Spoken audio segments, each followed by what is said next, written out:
Rennie Good was a gifted soul, a writer and a poet and a mother, wow. She tried to hit an agent with her car, oh no! Pop, motherfucker, now she's gone! Yeah, yeah, yeah! Being a fucking liberal is a mental disease. Blue-haired and fuckables with the septum ring. You are not a hero, you're a fucking disease! You fuck around and find out it's what it is!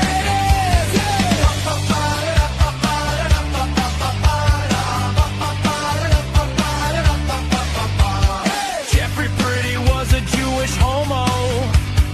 Started talking shit to protect a chomo. He was getting nicked when he pulled a gun.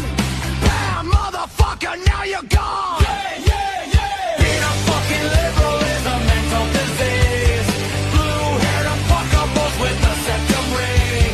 You are not a hero, you're a fucking disease. Fuck around and find out what that is.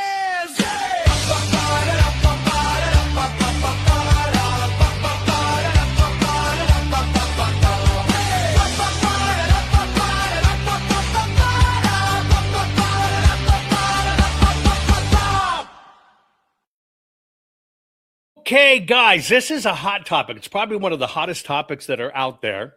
And that's everybody's wanting to know about these data centers, wanting to know about AI, wanting to know about what's going on in the data center world.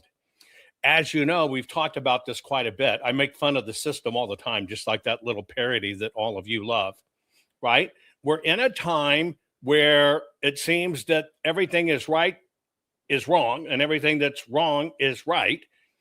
And it's up to us to sift through the crap and get it right. Now, this topic is on data centers as it has to do with artificial intelligence and what we should know, what we should be thinking about. We did a video for you that talks about the topic we're going to talk about today. Let me remind you in case you didn't see it in the opening. Warning. Whoever controls the AI data centers controls the electricity, the water, the internet, and the digital economy. This comes from Lindell TV personality, Mike Dillon. He's blowing the whistle on AI data centers. Monday, June 1st live on Cut the Crap Show, join host Jovan Hutton Pulitzer while he hosts Mike Dillon with tough answers and questions about, as Mike puts it, the United States is building a digital empire and nobody asked you. The AI revolution is just to control your life. Mike says, this isn't about innovation, it's about control, and promises to expose how Elon Musk, Jeff Bezos, Mark Zuckerberg, Klaus Schwab, Benjamin Netanyahu, and Donald Trump all conspiring together for the benefit of the billionaire class. Dillon claims, your vote wasn't asked for, your input wasn't wanted, your concerns weren't considered. Why? Because this is the billionaire class's dream scenario. That's Monday, June 1st, on The Cut, the crap show found at rumble.com/Jovan Hutton Pulitzer. See you there. Okay, so here we are going to have this discussion. It's going out across all the channels and stuff. Do you agree this is a hot topic? Answer in chat. Do you have fears regarding AI and data centers? What are you hearing? What are the facts? Are we in trouble? Is it going to take over our country? Are you worried because we're not a member of the billionaire club? Well, those are the topics that we're going to discuss. By the way, today's program, as always, brought to you by the fine folks at Goldco. I'm going to make this really quick so we can get to the topic. I'm just asking you to go to jovanlovesgold.com, request your free gold and silver kit today because now is the time to protect your money with gold and silver. Now, I did this topic because I believe this is a mission-critical topic that you need to know. Now, my guest, basically we had a friend of ours reach out and say, hey, you got to talk to this guy, Mike Dillon, that's blowing the whistle on these data centers. Now, he's part of the Lindell Network. I guess that's what Frank TV is called now, Lindell Network. Health expert, etc. Recently, one of the shows he just did is Stop Falling for the Fear. And so people are fearful about the data centers and stuff. And just like you know, I'm all for clarity. We got to get down to clarity. We got to get down to facts. So this is going to be an important show. Share this right now. We're going to talk with Mike about this topic. Get it shared right now so people tune in, because this is probably the most, information outside of elections you've got to be in tune to. So when you're discussing it with friends, you get the story right. We'll get started in about 2 minutes. Warning. The following program has been rated Gilligaff and is intended for open-minded audiences. If the truth offends you, or if you are allergic to focused intensity, intellectual athleticism, or the occasional F-bomb or even irreverent humor, please switch off now. If your delicate sensibilities need to be worried about or addressed, might we recommend the Underwater Basket Weaving channel to you? Otherwise, sit back, enjoy the wisdom, insight, and wicked sense of humor. Cut the crap. How many times a day do you want to say that to politicians? The elite, the loony liberals, the fake news media, and the gender-confused, emotional socialist snowflake crowd. Cut the crap is your secret weapon for fighting for our freedoms and our great republic. It all begins with a massive mental enema, freeing you from the toxic news and politically correct views, which constipate your consciousness with stinking thinking. Your host, Jovan Hutton Pulitzer. He's known for calling out politicians and telling them to cut the crap. You've seen him on virtually every television network and listened to him on Coast to Coast Radio. And now he's here to help you learn to fight for America. Culture, race, and American politics. They all have one thing in common. They all need to cut the crap. Now, here's your host, Jovan Hutton Pulitzer.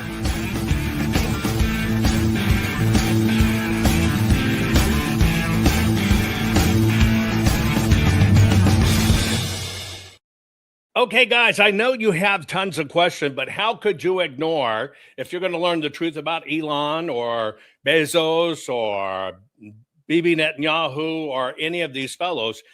First off, what is your opinion right now as we start this program? What's your opinion of AI data centers?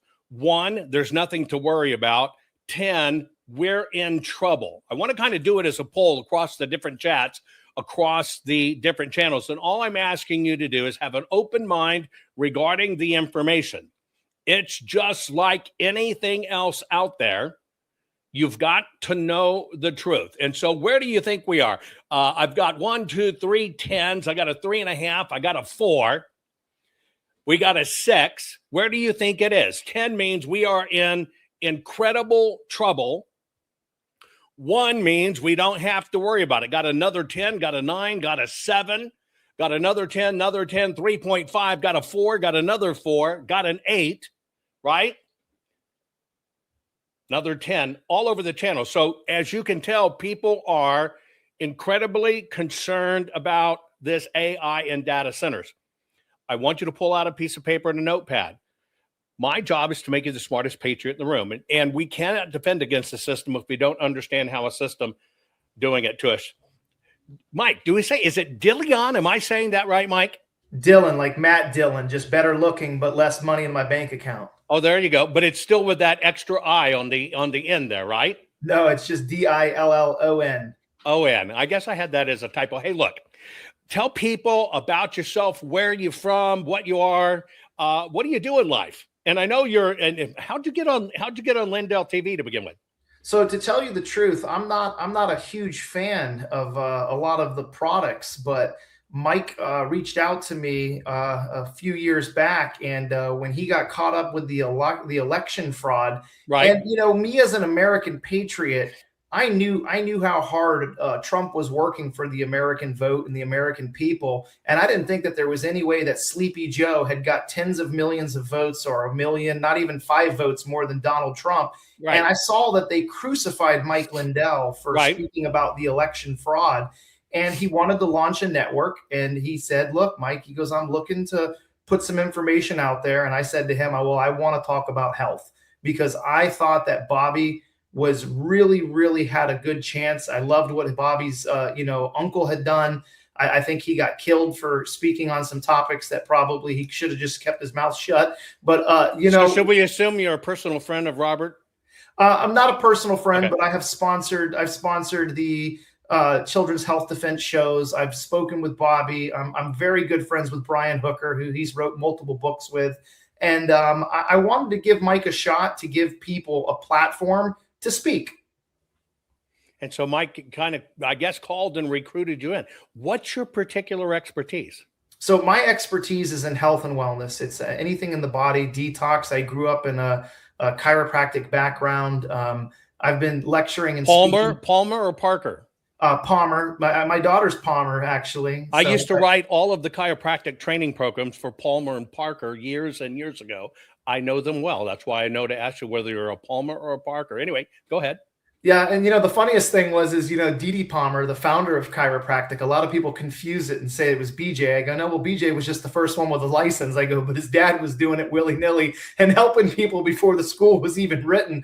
But he really understood the human body at a cellular level. And if everything was working properly, you could have you could avoid a lot of surgeries just by listening to your body and moving the body and just having everything kind of flowing. So is that your topic on Lindell? You talk on health specifically? We speak mostly on health. So Maha with Mike is Make America Healthy Again, and we bring in mostly epidemiologists, doctors. We bring in, it gets a little political sometimes, but mostly we're talking about health and wellness and how for the human body can survive in a world of chaos. So what would you consider yourself? Are you a researcher or are you a journalist? What are you in this space of dealing in health and now with data centers? What would you consider yourself?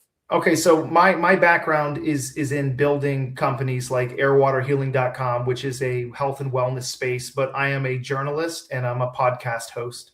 Awesome. Where did you cut your journalist teeth? What's that part of your background as a journalist?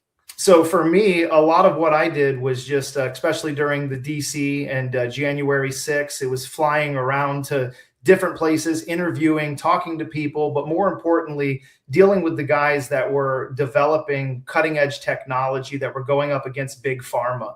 Because I thought that there was... Really? For example, what? Just so I understand. Yeah, so Global Healing, Dr. Edward Group, going out and interviewing him, going out and looking at the facilities and seeing, is there really a plant that's out there that could compete as good as metformin? Which anybody who has diabetes or a friend with diabetes, I'm sure they've heard of metformin. You mean manufacturing the pharmaceuticals or manufacturing alternatives? Manufacturing alternatives. Okay. Awesome.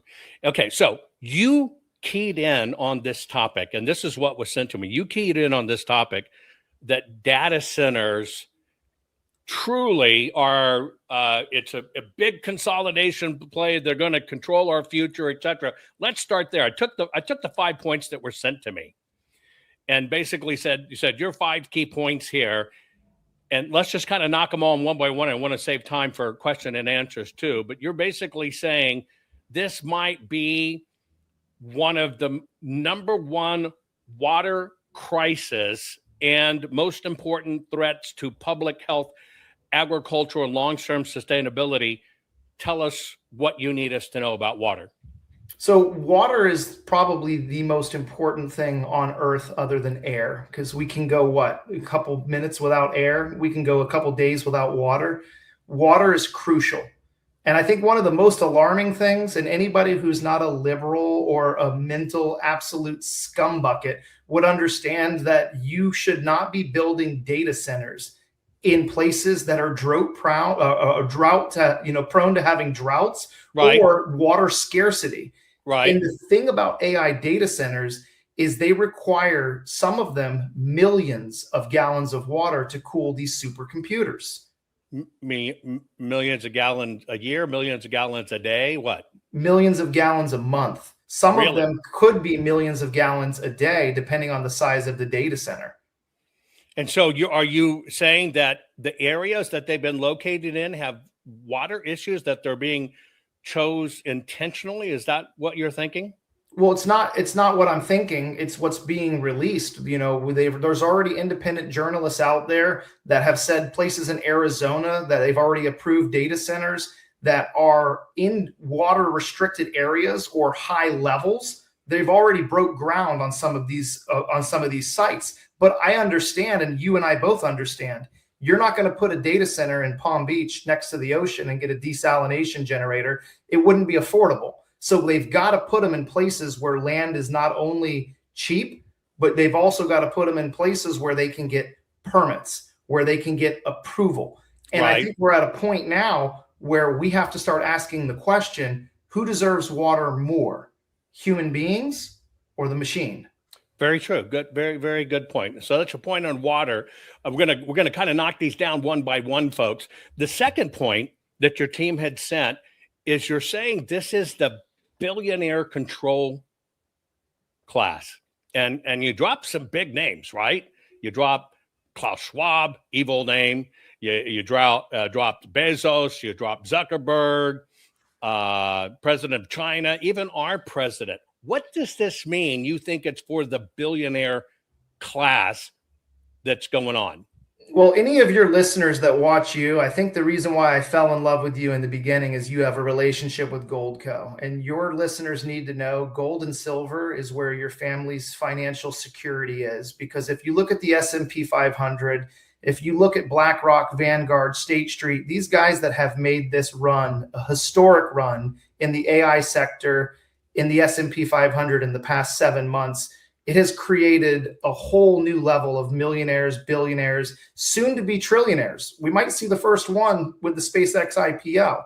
These guys are pathological liars. Now, do you think, just on SpaceX, which might do that, do you call that an AI data center play? Or do you call that a stock play? I think there's going to be a lot of people. The SpaceX will not be able to exist without AI data centers. They can't. They need this information, this compute power. It's changing every single day. It is impossible for SpaceX to be a company without these data centers. But do you drop them in the category? I know everybody uses AI. It's all computing and everything else. But you said that that's how they're enriching themselves. And you said we have a trillionaire. Do you think that SpaceX and its big push together that it's doing is part of this AI and data center play? 100%.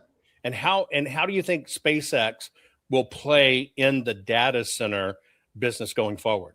Well, you know, Elon Musk is the one that scared me the most, because he specifically said to an interviewer less than a month ago, he said, I think we're 5 years away from being able to have satellites that can draw energy from the sun, and we can have more of like a quantum computer type power that's floating around. So if we're only 5 years away, why are we buying farmland and tapping into America's water supply if we're only 5 years away from being able to make a more energy efficient, but more importantly, an economical decision to where we're not making impact on growth?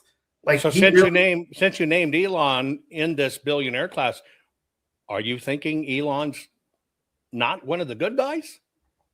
It's not about being good. It's about being economically responsible. I believe that human rights, which is access to water and access to clean air, is very, very important. But I also understand that we're in a race against the world's elite. Whoever wins the AI race is going to win the economic world power. And so, okay, let's go. Good guy, bad guy. You listed these people in your details. So Elon Musk, good guy, bad guy. Which side? I think he's a good one. Peter Thiel, you good guy, bad guy. Don't like him. But good guy, bad guy. I think he's a bad guy. Bezos, good guy, bad guy. Bad guy. Zuckerberg, good guy, bad guy. Bad guy. Your former CEO of Microsoft, good guy, bad guy. I'm in the middle. Okay. Google guys, good guy, bad guys. Sergey Ben. Yep. That's one. I think he's a bad guy. Okay. Klaus Schwab. Bad guy. Benjamin Netanyahu. Middle. President Xi, China. Good guy, bad guy. Bad guy. President Trump. Good guy, bad guy. Good guy. In all of these, you said that's the billionaire class enablement. Why would one end of the spectrum, Elon being a good guy and Trump being a good guy, and your whole pitch, you said they are facilitating this? Is this good guys and bad guys working together to do this? You have to. You've got to have the good and you've got to have the bad. You can't live without them. I don't think that Donald Trump purposely is positioning himself to allow AI data centers to harm people. I think he's trying to protect American sovereignty. I think he's trying to protect our wealth. If you look at our GDP, we're trillions and trillions and trillions of dollars in debt. Known fact. What's that? Which we were known fact, which we were there before data centers. But yeah, Correct. that's an absolute known fact. Correct. But I think that Donald Trump has been listening to Elon Musk, and Elon Musk has gone on the record and said that the only way that America is going to survive is if we win the AI data race, because it's not a question. There are so many women of the age of reproduction here in the United States that are either choosing not to have children, can't have children, can't afford IVF. But that's a different topic than data centers and AI. No, right? It's not. It's so deep. Data center makes people not have children? No, it's so deeply tied, because the reason we have to win this AI race is because if we have a dying population, who is going to fill those jobs? And so you think we have a dying population? 100%. Okay, great. So now we've got the billionaire class, the billionaire control, that it's going to be an empire. So you think this is going to basically be an evil empire that'll go out of control? Yeah. Your other point was the real plan. What you said is that your core belief that AI data centers aren't just computing power, they're about centralized control, harvesting data, reshaping society and the systems run by a handful of corporations. In his view, this is the largest infrastructure takeover in modern history disguised as innovation. Explain that.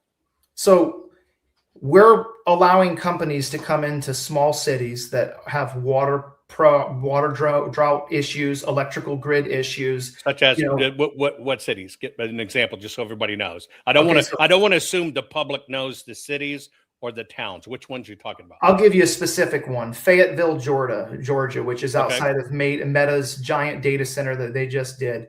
We've had people that have interviewed them. If you look, Mike Adams, Health Ranger, he released on his Twitter a couple weeks ago, there was a woman who said that she couldn't even fill up her bathtub in less than 3 hours. The water that's coming out is murky brown. She's got a constant hum. And, their independent journalists have now reached out and released information saying that they tapped into the water supply and they didn't even have a permit. When they asked, why didn't you do that? They said, we don't need a permit. We have congressional authority. Who's giving congressional authority to a data center to not go pull a permit? You and I, brother, if we went and tapped into the main water supply without a permit, we'd be getting a knock at the door. Wow. Hey, so you're saying it was without permit? There has been multiple data centers that have tapped into water supplies. Fayetteville, are you saying that Fayetteville? I'm sorry, I'm a focus guy. Are you saying Fayetteville, Georgia, right? Fayetteville, Georgia.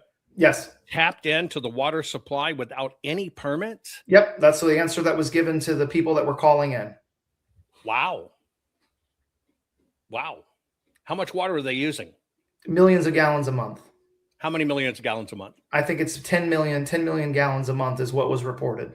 Okay. So you think this is about a structural takeover? How would they take over? How would this work together?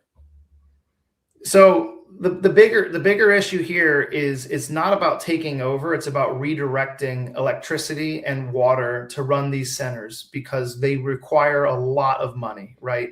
And I understand that most people look at the AI and they look at compute and they look at the cloud as this big fluffy cloud in the sky, but it's not a fluffy cloud in the sky.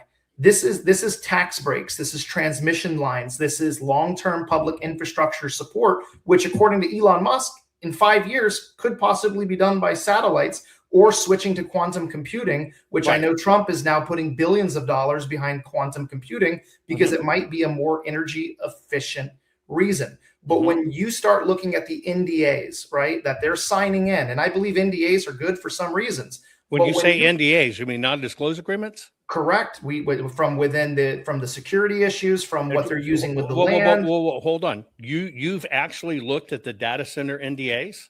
I have not seen the NDAs. They are using NDAs. But you're referencing them. Yes, correct. So we understand that's a disconnect because you said it in a way as if you look at them as if somebody has the NDAs. You're actually meaning it in opposite. They wouldn't be signing NDAs if it wasn't nefarious. Correct. So the employers that are there, the government contractors, the people, a lot of the people in the buildings, which is typical. A lot of times you have to sign an NDA, right? I'm sure you've signed an NDA as a patent holder with patents in almost every country. I sign them every single day of my life and that's why I cornered you in there. I know exactly what they're for, but you said it in a way as if you read them. So I put back on. Yes, absolutely. I have not read them, but we know that they're using the NDAs.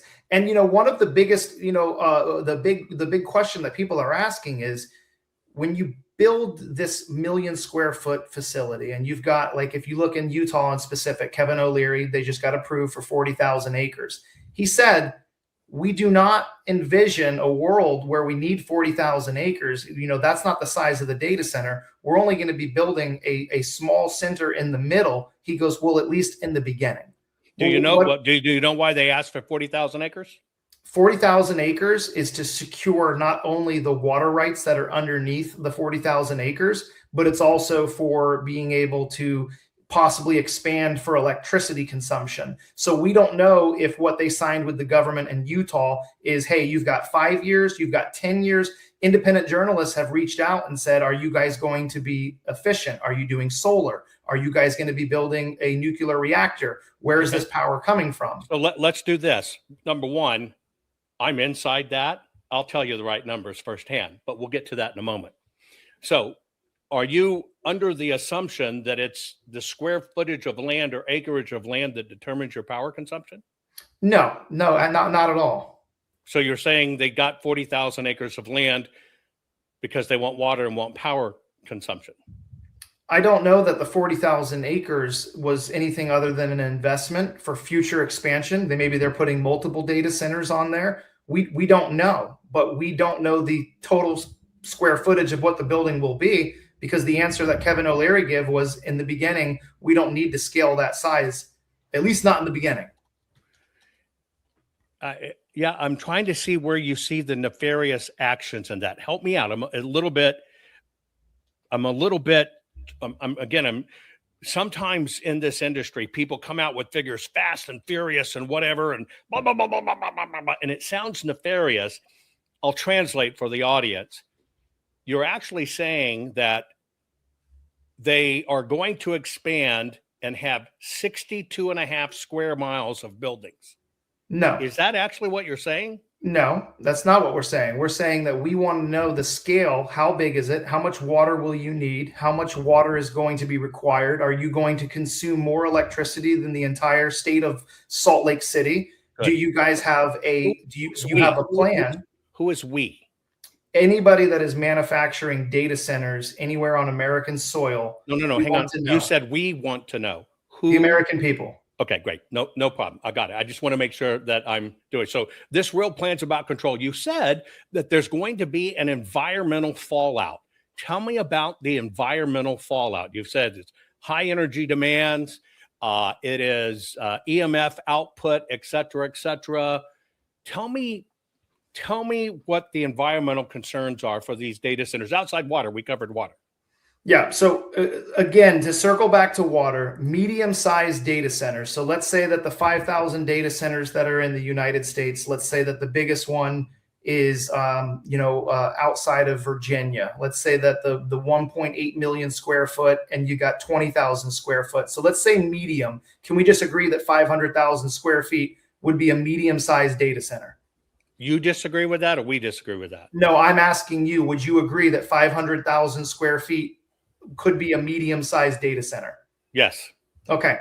A medium-sized data center reports that they would use 110 million gallons of water specifically for cooling. And where do you get that number? That number is pulled out of the statistics from water. So the Environmental Protection Agency. So you have no problem with me, because I'm about to show you the actual water stats, real-time usage stats. I'm just going off of what the EPA can estimate. That's what size could use. Well, you said actual and you said estimate, and those are two different words at opposite ends of the spectrum. Actual is not 100%. Estimate's not actual, and that's actually not how it's allotted. Tell me about the because I want to know the environmental massive energy demands EMF output. I want to know about the crisis you're predicting in environmental, because I'm going to address it. Perfect. Can we talk about water first? We're going to in a minute. We're going to circle back to it. I just want to get back to, these are your 5 points. These aren't my 5 points. Gotcha. So your point number 4 was environmental fallout. I'm trying to give you every single point. Okay, gotcha. So EMF I would put in there along with not only the large amount of hums that people are hearing. Fayetteville, Georgia, if you're about 1.2 to 5 miles away from the city, you can go outside. And when I call it a city, it's a massive data center that's in Fayetteville, Georgia. People that used to be able to open up their windows at night, let the cool air in, there's a constant hum of electricity. Have you documented that as a I've researcher? I've been in Fayetteville, Georgia. We've been a mile. I didn't ask if you visited. I said, I'm very specific on my words. Have you been to Fayetteville, documented and recorded that hum that you're talking about? It's just a simple question. Yes, we have it. We have. And what is the hum over the natural ambient it was prior? What's the difference? Prior would be that in Fayetteville, Georgia, where I've stayed at an Airbnb 4 years ago when we were doing a home show outside of Rome. We were on our way up to Washington, D.C., stayed there, and the ambient noise level has increased significantly, and it doesn't stop. And why do you think that was? It's because of the diesel backup generators. It's from the trucks that are coming in and out. It's the millions and millions of supercomputers that are running. Might I just ask you a question? Yeah. So just a little bit. I'm trying to understand where you're coming from. You said it's because the diesel backup generators. Well, correct. You have to test the generators. So even if they're not a backup, you're constantly having to run the diesel generators. You have to test them periodically. You also hold on. Constantly run the generators and periodically are two different things on the opposite spectrum. One is running it constantly. Hold on. Yep, one is running them periodically testing. Thank you. They have to constantly check the diesel generators. How often? How often? At least I would say at least once a week. They have to fire them up to make sure that they're running. Okay, so you happened to be there 4 years ago. Before the data center was built. When the diesel generators were running and you noticed this hum 4 years ago. No, I said this is 4 years ago when I was there before the data center was built. Okay, but now you've been back to the data center since. Correct. Okay, you lost me. I thought you said you were there 4 years ago. And there was the data center hum. That's all I'm trying to figure out. Because there was a hum. There was a hum disconnecting with me. Yeah, because the hum was built after the center had opened. Before, it was just a local. You'd hear crickets. You'd hear a little bit of street traffic. Now it's a constant, continuous hum. Okay, and so the data center became operational in early 25.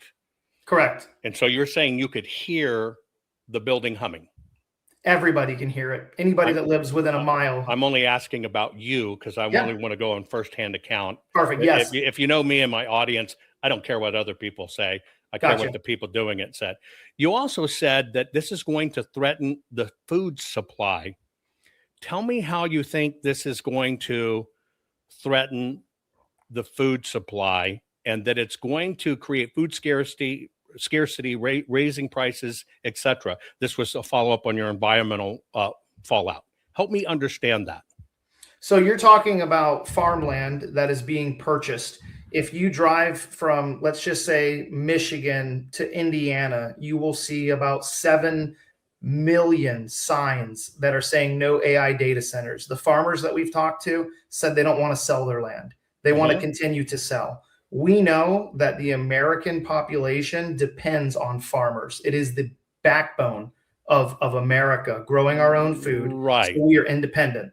Right. I think 100%, if we start selling farmland to AI data centers, there is going to be an increase in food. You said you saw 7 million signs, meaning a euphemism of tons of signs. We don't want to sell our farmland. Now, the largest farm purchase that's been on the table for an AI data center. Do you happen to know what that is?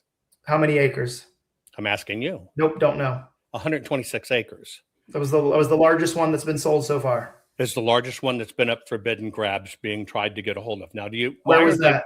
Where was that at? That one was in Oklahoma. Oklahoma. Yeah, I can give you the stats on all of them. In fact, if you want to jump to stats, let's just drop to this. Here's the historical timeline of water usage in the United States. We're going to start with supplied wells, et cetera, in the United States. If you look at where we were our peak water consumption in the United States of about 47 billion gallons of water a day in 1970. Now, this has basically been reduced right now, meaning U.S. usage, to about 14.8 billion gallons. So we've decreased this by a third. And in all fairness to you, Mike, I have built the single largest rainwater collection plant in North or South America. Water is very, very, very critical to me. I'm a water whore, so I understand what you're saying. Now, have you seen some of these numbers here that they're talking about 15 billion gallons a day or 133 billion gallons withdrawn daily? Have you seen some of those numbers? And when they're talking about this scenario of data centers and AI? I don't think it's going to be that. I think that's an extreme number. Okay, let me show you what those numbers are. I'm glad you said that. Since the 1950s and 60s, in what is called our self-supply industrial. Our self-supply industrial currently uses 15 billion gallons of water a day. That's what goes on right now in the United States of America. 15 billion gallons of water a day. We use in the United States, we use 133 billion gallons a day every day since 1970 for our thermoelectric power systems in the United States. 133 billion gallons of water a day, every day since 1970. This is why I wanted to discuss this issue with water. I understand water like the back of my hand, and anywhere I can dig a pond, I'm digging a pond. Family lives on rivers, I know it. But let me tell you what some of these numbers really are. Right now, our thermoelectric power plants use 100 to 500 million, each single plant in the United States right now uses 100 to 500 million gallons of water a day. Stay with me. I'm doing this for a reason, because in your stuff, it's talking about it could be 4 million gallons a day. I'm going to tell you why I'm going to this. Hang with me. ExxonMobil right now, just in Baton Rouge only, uses 20 million gallons of water a day, every single day. And Mike, I'll send these to you so you have them, so you can cross-check them, but uses 20 million gallons every single day. Now, that's just ExxonMobil. I'm trying to give you some of the offenders. If you were to look at the paper mills, by the way, Mike, there's 4 of these mills in close proximity to you. Each of them on average use 12 to 30 million gallons of water a day, every day. The semiconductor industry uses 5 to 10 million gallons of water a day, every day. Steel producers use 100 million gallons of water a day for every day. So let me ask you a question. Yeah. Your alarm's water, but you're talking about places where and you can bet, I'm going to show you the facts. You're talking about places where they're saying 4 million gallons of water a day or 2 million gallons. And I'm going to give you the real numbers here when we get to it. Why the disconnect? What made you key up on this is an environmental thing when there's billions of gallons of water that nobody's talking about? I have not seen one person outside of all of those places that you just listed saying that in the past 10 years, they've been able to take showers in their house. They've been able to drink clean water. The issues now, because of it, not saying it doesn't exist, because you and I both know the internet is a crazy thing. You've got TikTok, you've got Instagram, and you've got people that can go live on X. It's now been brought to my attention that the data centers are affecting water pressure on American soil. When somebody can't take a shower, which is it's a human right. I think it's a human right. Do we need to shower to live? Have you ever heard the Shingham Network? No. Okay, give me a few minutes. I'm going to lead you down a path here for an intentional reason, and I'm going to explain to you the Shingham network and what's really going on. Let me give you a few other numbers. The water problem in the United States of America, basically, here's what we've got. This is the timeline of water usage in the United States. Mm-hmm. We are at one of our lowest levels ever in the United States of America in using water. Do you know what hasn't changed? The amount of rainfall we get. Correct. And we've got 100 years of data almost on the rain. So the rainfall has never changed. But there is this environmental water scarcity problem that gets talked about a lot. But statistically, we are at our lowest water large-scale usage. Let me give you some of these exact numbers. You talked about the data centers. Now, you mentioned Virginia. You know, the single largest data center in the United States is right outside Chicago. Correct. Then the next one you have is basically Reston, Virginia. It's right outside Virginia is where it started. That's the old AOL hub. Here are your top facilities. Now, right now, we've got about 5,300 data centers in the United States. Stay with me. I'm going to give you the exact numbers. Most of those the vast majority of those are 20,000 backwards, not forward. So here's the big guys' number. Let me give you some of the big guys' numbers. Right now in energy usage, because this is one of the issues, is the U.S. data power usage. The number one thing right now going on in the United States to use this power is what's called 350 Chermack. That's Chermack Road in Chicago. We're talking the megawatts they use is nuts. They're second only to O'Hare Airport. Now, you got to understand data rooms. You got to understand data rooms when you understand power and water, because they go hand in hand. If you don't understand water, you don't understand power. So let's take a look at the power. I'm going to go back. I just told you the single largest data anything in the United States has been running almost for 100 years. It's been running as a large data center for over 70 years. I'm going to take you back in time. On the left are these older legacy data centers. This is where almost most of the stuff in the United States right now happens, where it actually happens.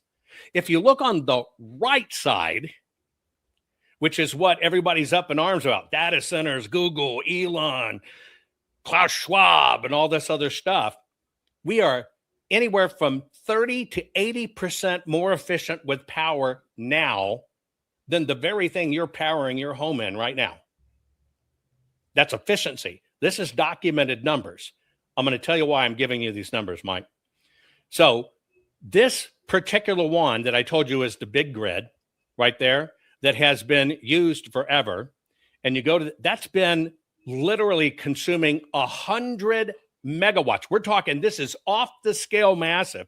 And it's been doing that every day for 20 years, every single day for 20 years. We got a grid problem in the United States, which we're going to talk about, because you're right. This is an environmental problem. I'm going to show you how this data center stuff truly is an environmental problem. But this is the data center map. Find your state, folks, in the United States of America. Find your state. In those, you can see how many data centers are in your states. Now, it basically works like this. It's 2020 before, 2020 after. That's how you should look at data centers.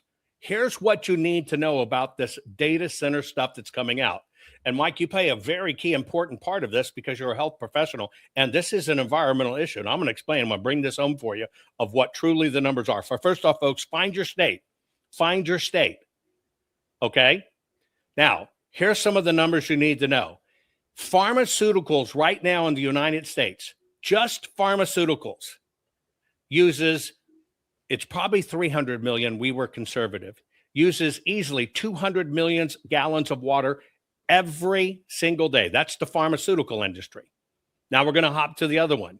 Johnson & Johnson alone, one place, draws 7.43 million cubic meters of water. That's 1.96 billion gallons of water a year, 5.4 million gallons of water a day, every single day like clockwork. Mike, here's my question. Why aren't we bitching about that? I think we need to bitch about them too. I think they need to be No, held I agree. responsible. But I'm going to show you. I'm going to show you what the play is. I think you're going to be shocked when you see what the play is of why this information has been siloed. And I'm telling you, it's nefarious. If we were to look at, is it Merck? Here it is. Merck alone uses 14 million gallons a day. Now, people are bitching about data centers, completely bitching about data centers, but they're going to use 5 million gallons of water a day. Here's the deal, folks. There is their actual usage, and then there's what they've been allotted. Most of them really don't peak at about 1 million, but I'm also going to explain that. Let's take a look at the bottled water usage in the United States. Again, remember, we're talking about doom and gloom and data centers and going to take over the world and going to ruin everything, and we got to stand up against it. Well, let me ask you a question. 44.4 million gallons of water a day just in our beverage industry. Tell you what, you want to give up a soda? Give up a soda so we win the AI race. No, we're not going to bitch about drinks. We're not going to bitch about drinks. I want my water. 44 million gallons a day. It gets worse. Okay. When you look at, they talk about these things for power, and I just showed you, we are 50 to 80% more efficient on power right now in every center that goes in than we've ever been in the history of time. Oh, by the way, 6 hours ago, news broke. You can read it. University of Illinois Urbana, which I happen to be one of their licensees and work with, introduced a brand new chip, 3D printed, made completely out of copper, reduces the energy heat footprint 98%. But you don't hear about those. Anyway, data centers, they might get approved for 5 million gallons a day. So I want you to understand what that means. That's about a town of about 10 to 50,000 people. Correct. Okay. This is about 10 to 15,000 people of what it is. But here's what you got to look at. Did you know that in poultry processing, that's about the size of a data center, they use 5 million gallons of water a day? Not they're approved for 5 million. Data center may be approved for 5, uses 1 million. There are 360 plants right now in the United States just for processing chickens.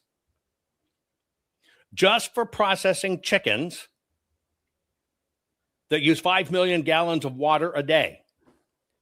That's one facility. One facility. Correct. There are 360.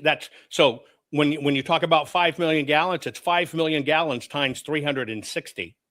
I'm telling you, one chicken plant, one processing plant meets the scale that they use 5 million gallons of water a day. Where are the protests? Well, we'll just stop eating chicken. I have a point to this. Let me get through my madness and do it, because this is mission critical to our future. When you talk about EMF, the EMF of a data center is measured in inches. Inches. The EMF from a server effectively dwindles at 2.5 inches. Mm-hmm. But we're talking about data centers. When you go to a transmission line, this is a hub where the energy comes from, which is not a data center. It's 80 times magnitude to 100 times magnitude. Now, why should we worry about those? Because we have 75,000 of those power substations in the United States generating 20 to 50 times higher EMF than the 5,300 data centers we have. You're beginning to see a method to this madness, folks. Hang on, because I want to go through it. We have 7,500 power stations. We have 2 million miles of transit lines that bombard this down. But yet, we want to talk about data centers and they're going to ruin the world. Here are the substation maps. You can look this up. This is all public data. You can look at every single part of it. Now, Mike, here's my issue. I understand every one of your points. Whoever wrote your copy wrote one hell of an SEO targeted pitch on your Substack. Here it is. But I want to tell you maybe a little bit more of the story that you might not know that I think you should want to know. Basically, it's called the Singham, Singham, the Singham Network. Have you ever heard of the Singham Network?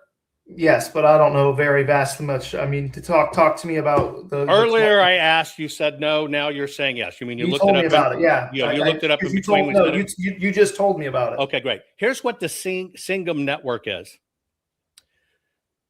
First off, I got a general question. Do you believe the media did a total freaking con job of everybody in the world? There was the safest, secure election in 2020. Do you believe that? No, That they did a con job to us? 100%. Yeah. So you know that the media crapped in our cranium, right? Yeah, You know that half of the United States of America will swear that Joe Biden won. I'm using rough numbers and I don't think it's real. And half of them will say, no, Donald Trump won. So you'll understand the power of that influence, right? 100%. Okay, great. Basically, the reason I even did this topic is because I looked at all of this stuff. And I'm a guy who actually knows these numbers, and I live in this world every single day. I want to tell you what's actually going on. This is what's called the Singham Network. Now, Singham is a fellow by the name of Neville Roy Singham, who basically cycles through a system of about $738 million right now in the dark money to go against AI. And the dark money to go against AI is about $2 billion. $2 billion is in play right now. Now, what's going on? China, we are at war with China. This is war. Yeah. We are at war with China.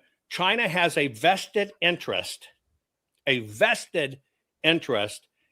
us not getting into AI and data centers. Correct. Now, I just showed you all the stats. Yeah, because they want to win the race. Well, it's not about winning the race. It's much more nefarious. I want you to understand what happens. Number one, if China completes this circle, if they get it done, right now in your phone, and by the way, why can I talk on this?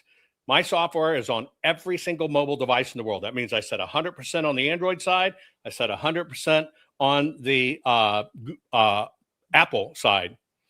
The new chips that are coming in the phones, which they say are coming out of Taiwan, are actually made by the Chinese government. In very short order, it will not matter whether you're on Lindell TV, Getter, Rumble, Twitter. If China doesn't want you to see it on your mobile phone, it ain't coming through. And by the way, guys, that's already done. Now, I started blowing the whistle on this 8 years ago when I told you about Red Dawn 2.0 and you hit a brick wall. That was all done with a manufacturing maneuver. Now, where we sit right now, if in fact we allow China to beat us, here's what's going to happen. They will finally complete total industrial dominance of the USA. And let me tell you why. Number one, the environmental cause of rare earth minerals, we actually have them in the United States. China funded the environmental fight of don't mine in the United States. You're going to poison the water. You're going to poison people. You're going to poison them with heavy metals. And you know what the United States of America did? We enacted laws not to dig them. We enacted laws not to mine them. We got the public all wrapped up about it. And we don't mine our own rare earth minerals. And once they get it in the law, we can't outdo it. Now, why does this matter? Because China controls that destiny right now, 100%. Let me tell you why they did it. Because people talking out there about shit, they had no idea what they were talking about. And what they did is they got a lot of people upset. It's going to kill and it's going to die. And my babies and the Palestinians and the winger-wingers and the gay people and the lesbian one-heart. And everybody bitched about it. Well, while you weren't watching, we gave that away. Now, what you might not know about rare earth minerals, aside from being in the phone, they're in all our transformers right now. And every transformer that runs through our power lines in the United States, that device, which downgrades our power, which so you don't shock yourself, is currently manufactured in China. You know why it's manufactured in China? Because we're not allowed to manufacture them here and we don't have the minerals. So the greater threat could be they could shut down our electrical grid system. It's already over. It's already over. Let me tell you how bad it is. Because of people talking about what they know nothing about, people doing keywording, people doing SEOing. Oh, look at me, clickbait, clickbait, clickbait. We went through this same thing with rare earth minerals long ago, but it was kind of before the internet, so people didn't pay attention. China not only got it, but you experienced one in your life. What are you, about 37? Pretty close. Okay. In your lifetime, you experienced where people said, you can't have a drone. Drones are going to be illegal. You're going to interfere with planes. Every bit of that funded through China. Let me tell you why. Right now, when you have to register to get your drone license, you now have to be officially registered, and you're going to do video. That goes through a chip to China. That entire pilot center that clears our pilots all sets in China. It all runs through China. What's the number one use of drones right now in the United States? Managing our power lines. And so for about 12 years, because we started blowing the whistle to the military then, China has mapped every single inch of our power grid, every single inch. Yep. They know right now they can fly with a piece of chain about 30 to 40 feet in length, use drones, drop it over a central place in LA. California will be without power for 3 years because we can't even get the replacement parts. This is why I'm talking about this so hard. People don't understand this is war. Let me tell you what happens if China gets ahead of on this. Number one, they're going to have final, all-exclusive industrial and supply chain dominance. They will use AI to predict what's coming next. They'll do logistics on it, critical materials. Where are we going to run into critical materials? They're going to crater the market before it happens. Number two, it will allow them to circumvent every single tech platform in the United States. There will be no more controls. You will not only not be able to see content, they will control every bit of the content. Next, all of the talent around the world for computing, China will find them first. Next, this is the force multiplier in autonomous systems and superiority. You actually say in your promo materials, it's to monitor us. It's the surveillance stuff. Yeah, for China, not the United States of America. We have to run so fast right now, right? So fast right now to get ahead of this that we have to dominate in it. If my audience knows me, I basically showed you how China infiltrated a building next to the power plant, made a reactor go nuke. Why'd they do it? They did it all through the software. You got to understand what happens. We are in the most serious way in the world, almost over. This is our Sputnik moment, folks. Now, let me tell you why I'm even given this. They will be able to influence every single foreign report. They are spending $2 billion to do this right now. It's being run by the Shingham Network. You can look it up yourself. It's being fueled by dark money, and it's 100% to get people to say, AI center, data bad, oh my God, kill everything, die everything, we're going to be puppets. Mike, no offense, but I sit in this space, and I'm trying to figure out why so many people repeat crap, don't do their homework, don't go to the source and repeat it. Now, yes, it'll get viewers, but let me tell you what, Mike, you might not realize it, but you're selling for China. I don't get that. I do not get that. And it happens nonstop. And I'm telling you right now, I know you're not doing it intentionally.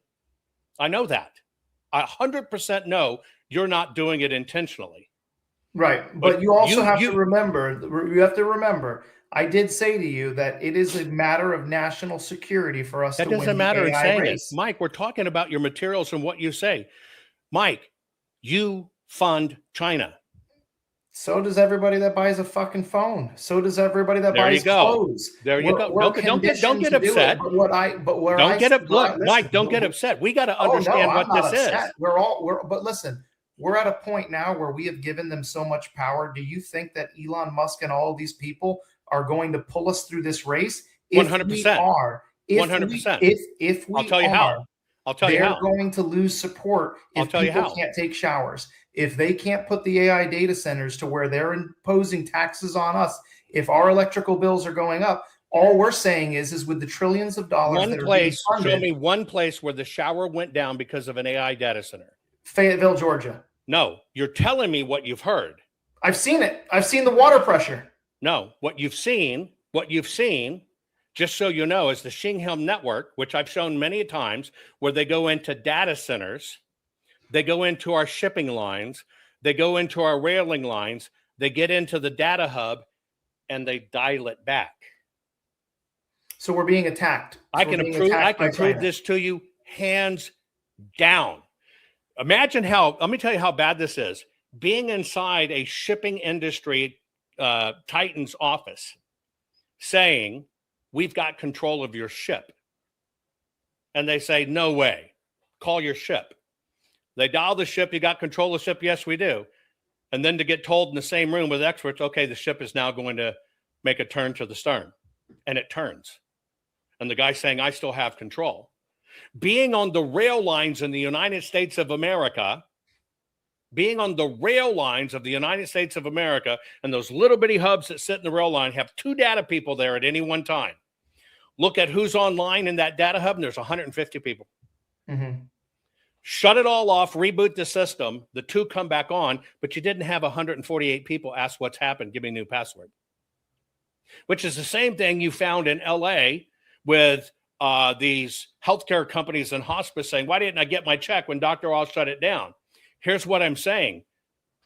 Number one, I don't believe you were there at down water pressure. I believe you heard about it, but I'm telling you, these are mass manipulations to create these talking points because nobody is doing their homework. But I guarantee you, you give me the day, date, and time that it happened, we can go to that municipal water facility and we can look at their records and I'll find how it was twiddled down.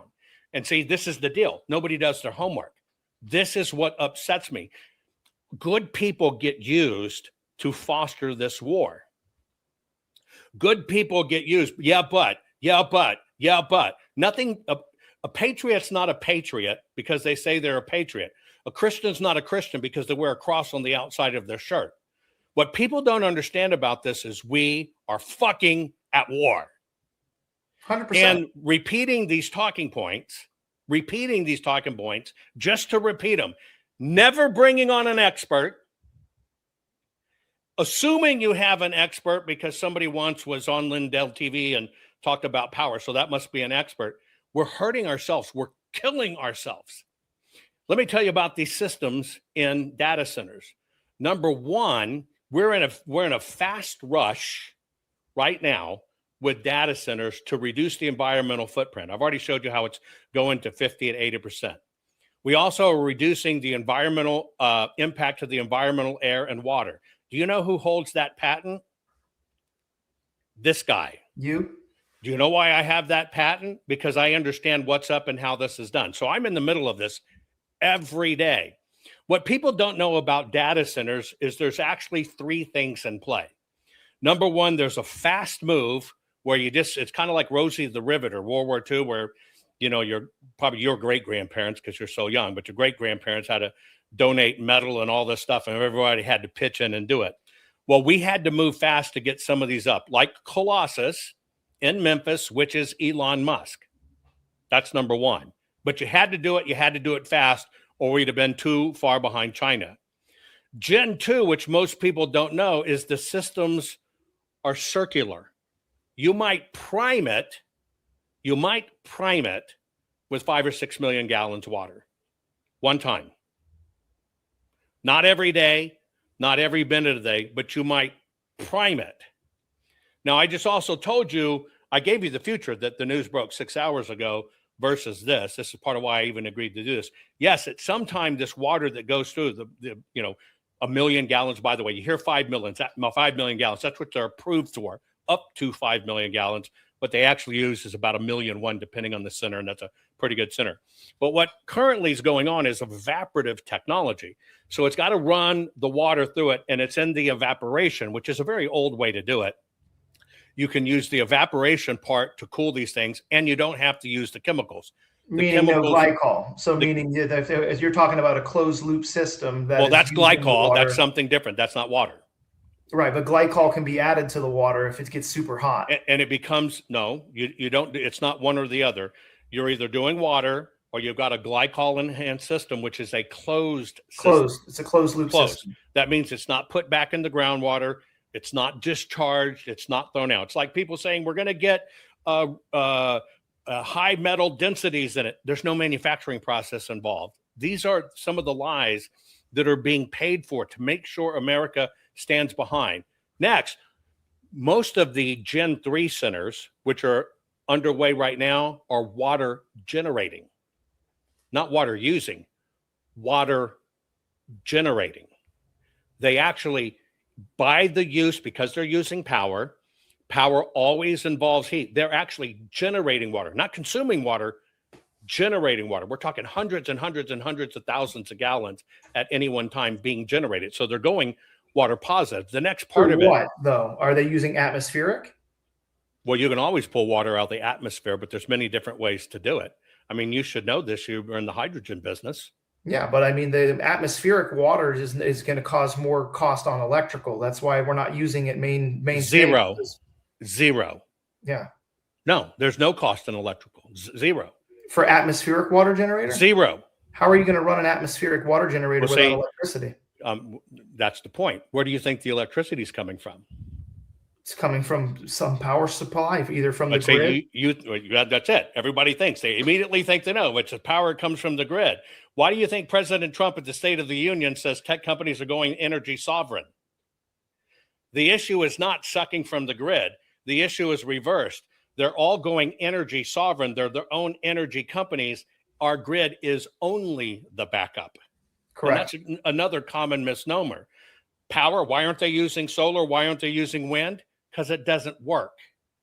No. Solar is net 7%. Correct. If you want to put solar, that's what you need 40,000 acres for, because it's useless, it's limited, and puts out such little power. But come by, it's great. No, it's not great.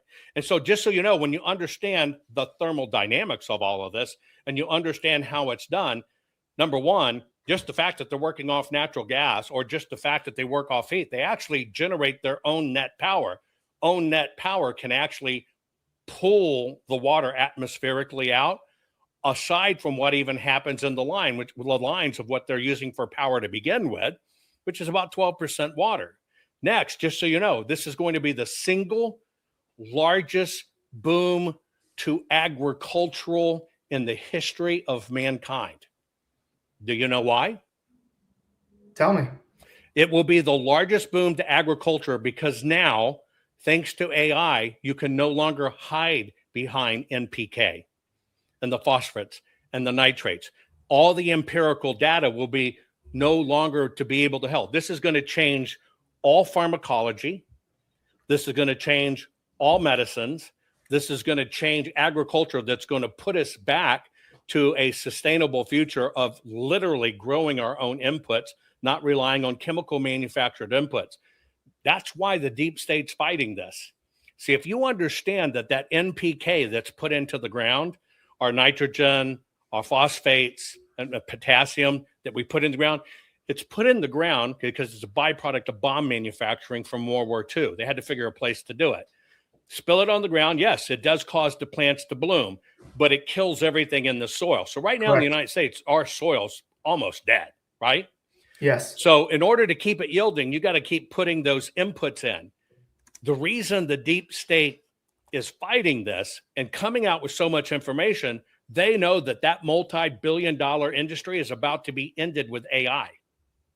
And the way it's about to be ended with AI is you can't hide the data anymore. You can't hide the reports. It can do the numbers. It can look at the growth. It can look at the output. It can look at the statistics. You won't be able to see it. Also, just like I told you, they're manipulating the water control and sewage control centers. That won't be allowed to happen anymore. Why? It's just like what happened in election integrity. You think I'm only second to Google and I found this algorithm. When they have no basis in it, means nothing. AI prevents that kind of expert bullshit from happening because it will see it when it happens, know who's authorized, know who's not in the system, and immediately boot them out. Right now, we can't see it.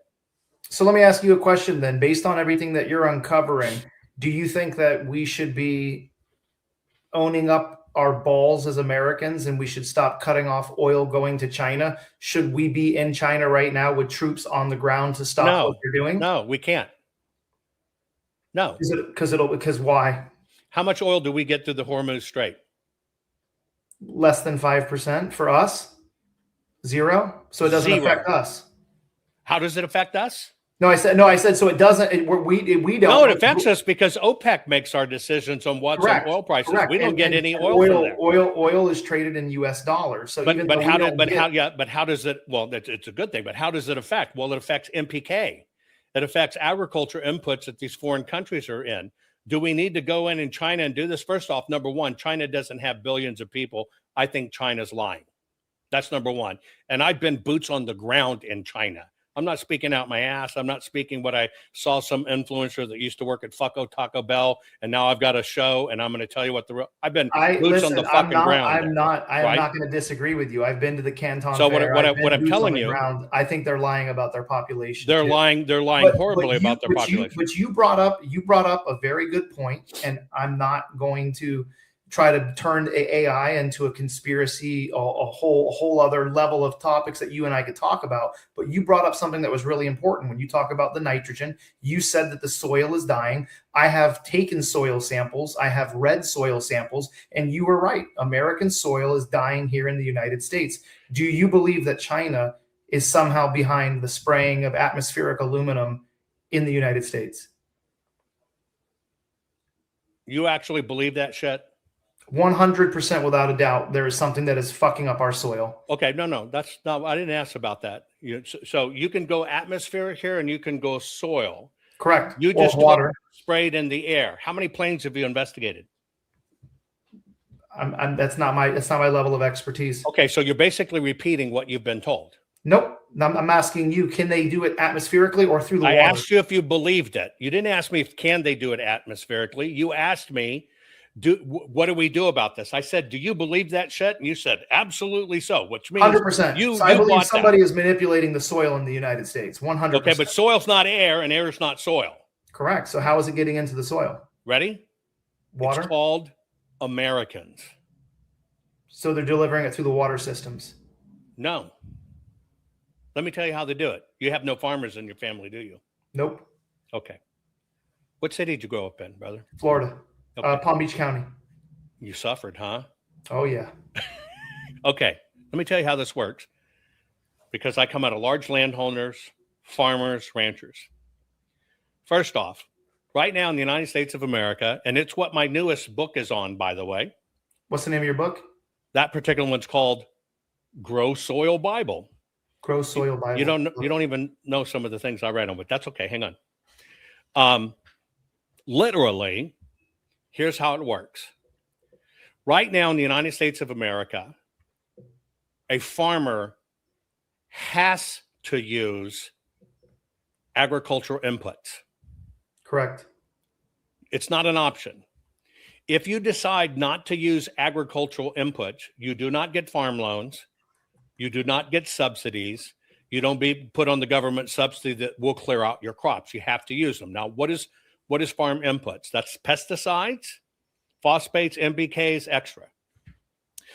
The United States farmer right now spends $435 per acre per year for inputs. If you got 1,000 acres, that's a small farmer. 1,000 acres, that's $435,000 you are paying every year to those inputs, pesticides and NPK, that if you don't, the government's not going to back your crops. So what happens is the farmers get in debt. They got to spray more, they got to do more, they got to try to do it faster. They try to do it with equipment. So they sign these loans, which are backed by our government, but the government comes with hooks. You must be using these inputs. Therefore, every year you keep on putting them on, you keep on putting them on, you keep on putting them on because you have no choice. You ever wonder why the highest single suicide rate in the United States of America is the American farmer? That's why, because they realize they've hooked their entire net worth to a cycle that they cannot get out of because they're signing these contracts 10, 20 years in a row. They can't do it, which is how we have lost from 18,000 family farms down to we're not even a third of that anymore, meaning producing in the system. That's the rig. Mike, our system does it to us. We don't need China to do it. We don't need Venezuela or Serbia or all that shit. It's how our system's rigged. And so American farmers have two choices. Here's the two choices. I'm going to tell you how this rig works. Literally, you either buy into the system and inputs, or you're not part of the system. Yeah. Now, here's the other rig. Take Doug McMillon, who just left Walmart as CEO, has left. Well, BlackRock, here's how BlackRock does their thing. BlackRock, and you got to understand how this works in the extortion business. It's not like you think. They're going, oh, I'm buddy, I'm Klaus Schwab. It's not how it works. So BlackRock, which handles tens of millions of retirement accounts, tens of millions, they go over to Doug at Walmart and say, you need to have a female board member. And she needs to be black. And you got to make sure she has a dick, but you're going to swear she's a woman. Now, hang on. It's not a joke. Listen, hear me out, brother. They're going to go in and they're going to tell Doug, you better have a black woman with a dick board member. And you are going to absolutely make every employee in your company sign a pledge to acknowledge pronouns and to say that transgenderism is real. By the way, you can verify me on this. Oh, now, I believe it. Let's say, Doug, let me tell you how it works. That's how they destroy us. That's how they destroy us from within. Well, hang on. That's what I'm telling you. And we all fall for this stuff, and that's how we get it. But hang on. So Doug has a choice. Now, his compensation package is in excess of $40 million a year. And he deserves it, by the way. But what they do is they come in and tell him to do it. Now, he could either stand up for America and say, fuck you, which he's not going to do. Because he's first going to take care of his family. Number one, he'll be a pariah for the rest of his life. He'll never be able to make any more money. They'll destroy him. The second part is what BlackRock does is say, we got, let's call it 30 million people have Walmart in our retirement portfolio. Let me tell you what we're going to do, Doug. You're going to do this. And if you don't, tomorrow we're going to issue a 1-paragraph letter, and it's going to say, we have decided to remove Walmart from all our retirement investment funds. They don't even have to say why. When they do that memo, the market will panic and go, what the fuck do they know we don't know about Walmart? And he'll go, Larry Fink will go, Doug, I'm right. And people will start dumping Walmart stock. You got millions of stock. Your stock ain't going to be worth shit. Now, by the way, Doug, we hope you say fucking no, because when it drops to nothing, we're still going to buy more in pennies and we're going to own more than 18%. We're going to get up to 50%. So fuck you. What are you going to do? Then they control the vote completely. That's how it works. That's how every bit of this works. It is financial extortion. And most people don't understand this in farming. You asked about earth, right? I'm the same way. Look, yes, I'm very hard on this stuff, but I am a water whore. I am all about sustainable, right? We can do this ourselves. We don't need all these inputs. We can change everything, but the system won't let you. I'm about as green as there come. I'm just not a meanie greenie because I think that's being a fucking ignorant. You don't have to be doom and gloomy to show it. But here's the deal. The system won't let people out. Here's what's last but not least. Doug, in their produce department, made a promise not to buy sustainable produce. So you're not going to get in Walmart. You're not going to get in the distribution system. And by the way, that's why BlackRock bought into every major grocery store chain. There ain't a workaround. No, listen, you're preaching to the choir, man, because like when I actually have a very good friend of mine who's from China, and when he came here to America, he told me he grew up in the suburbs of Chicago, moved to Orlando, Florida. And this guy said to me, he goes, the biggest con that was ever put on the American people was putting fucking grass in your yard. He goes, when you go to China, he goes, all of our yards are filled with fruit producing trees. He goes, we grow our own fruit. He goes, and you guys are out there trying to manicure and have a look like the Augusta Links golf course. It's all he goes, gone. rip up all that crap. He goes, make care of your own soil. And that's what big government is afraid of, because if every American citizen here said, I'm not cutting my grass anymore, I'm going to put some minerals and I'm going to put some natural cow manure and I'm going to grow my own school yard type, elementary level type garden, carrots and cucumbers, we would solve America's food crisis immediately. But you're right, which we did during World War II with the Victory Gardens, but Yes. something else happened. Yes. Homeowners associations started outlawing gardens. Yes.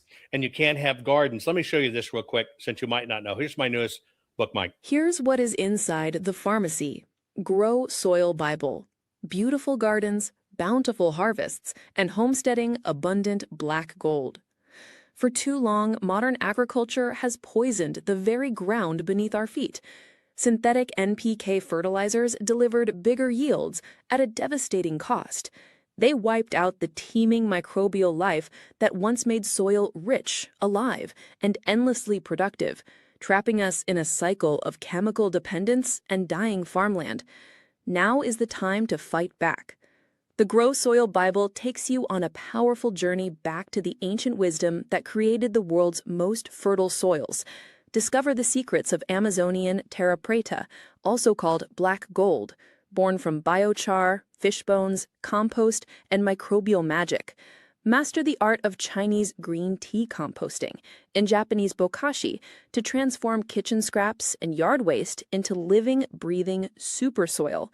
Whether you're a backyard gardener, passionate homesteader, or family determined to build real food security, this book gives you everything you need. Step-by-step instructions, precise natural ingredients lists, and proven techniques to grow your own ultra-fertile dirt instead of buying dead bags from the store. Become a true dirt farmer. Revive the microorganisms that power life. Break free from synthetic slavery and slow chemical suicide and create abundant, nutrient-dense harvests that feed your family for generations. Your garden, your orchard, your future. It all starts with the soil. Reclaim the earth. Grow your own black gold. So, Mike, see, we're closer than we're apart. By the way, folks, I just kind of looked it up while that thing was running. We're probably 300 books away from being a #1 bestseller again with this new release. So we should hit #1 here in short order. Mike, here's my whole point. Data centers are freaking critical in AI. But it's critical because this is the war, and we have to win this. And when you really look at the water consumption in the United States, #1, it's a lie that we don't have water. It's a total lie. A total, absolute lie. Rainfall we have still falls. Every inch of rain per 1,000 feet at a standard roof incline generates 660 gallons of water. Here's the numbers. Every 1,000 square feet of roof for every inch of rain generates 660 gallons of water. Now, you probably live in an area that's 46 inches to probably 50 inches of rain a year.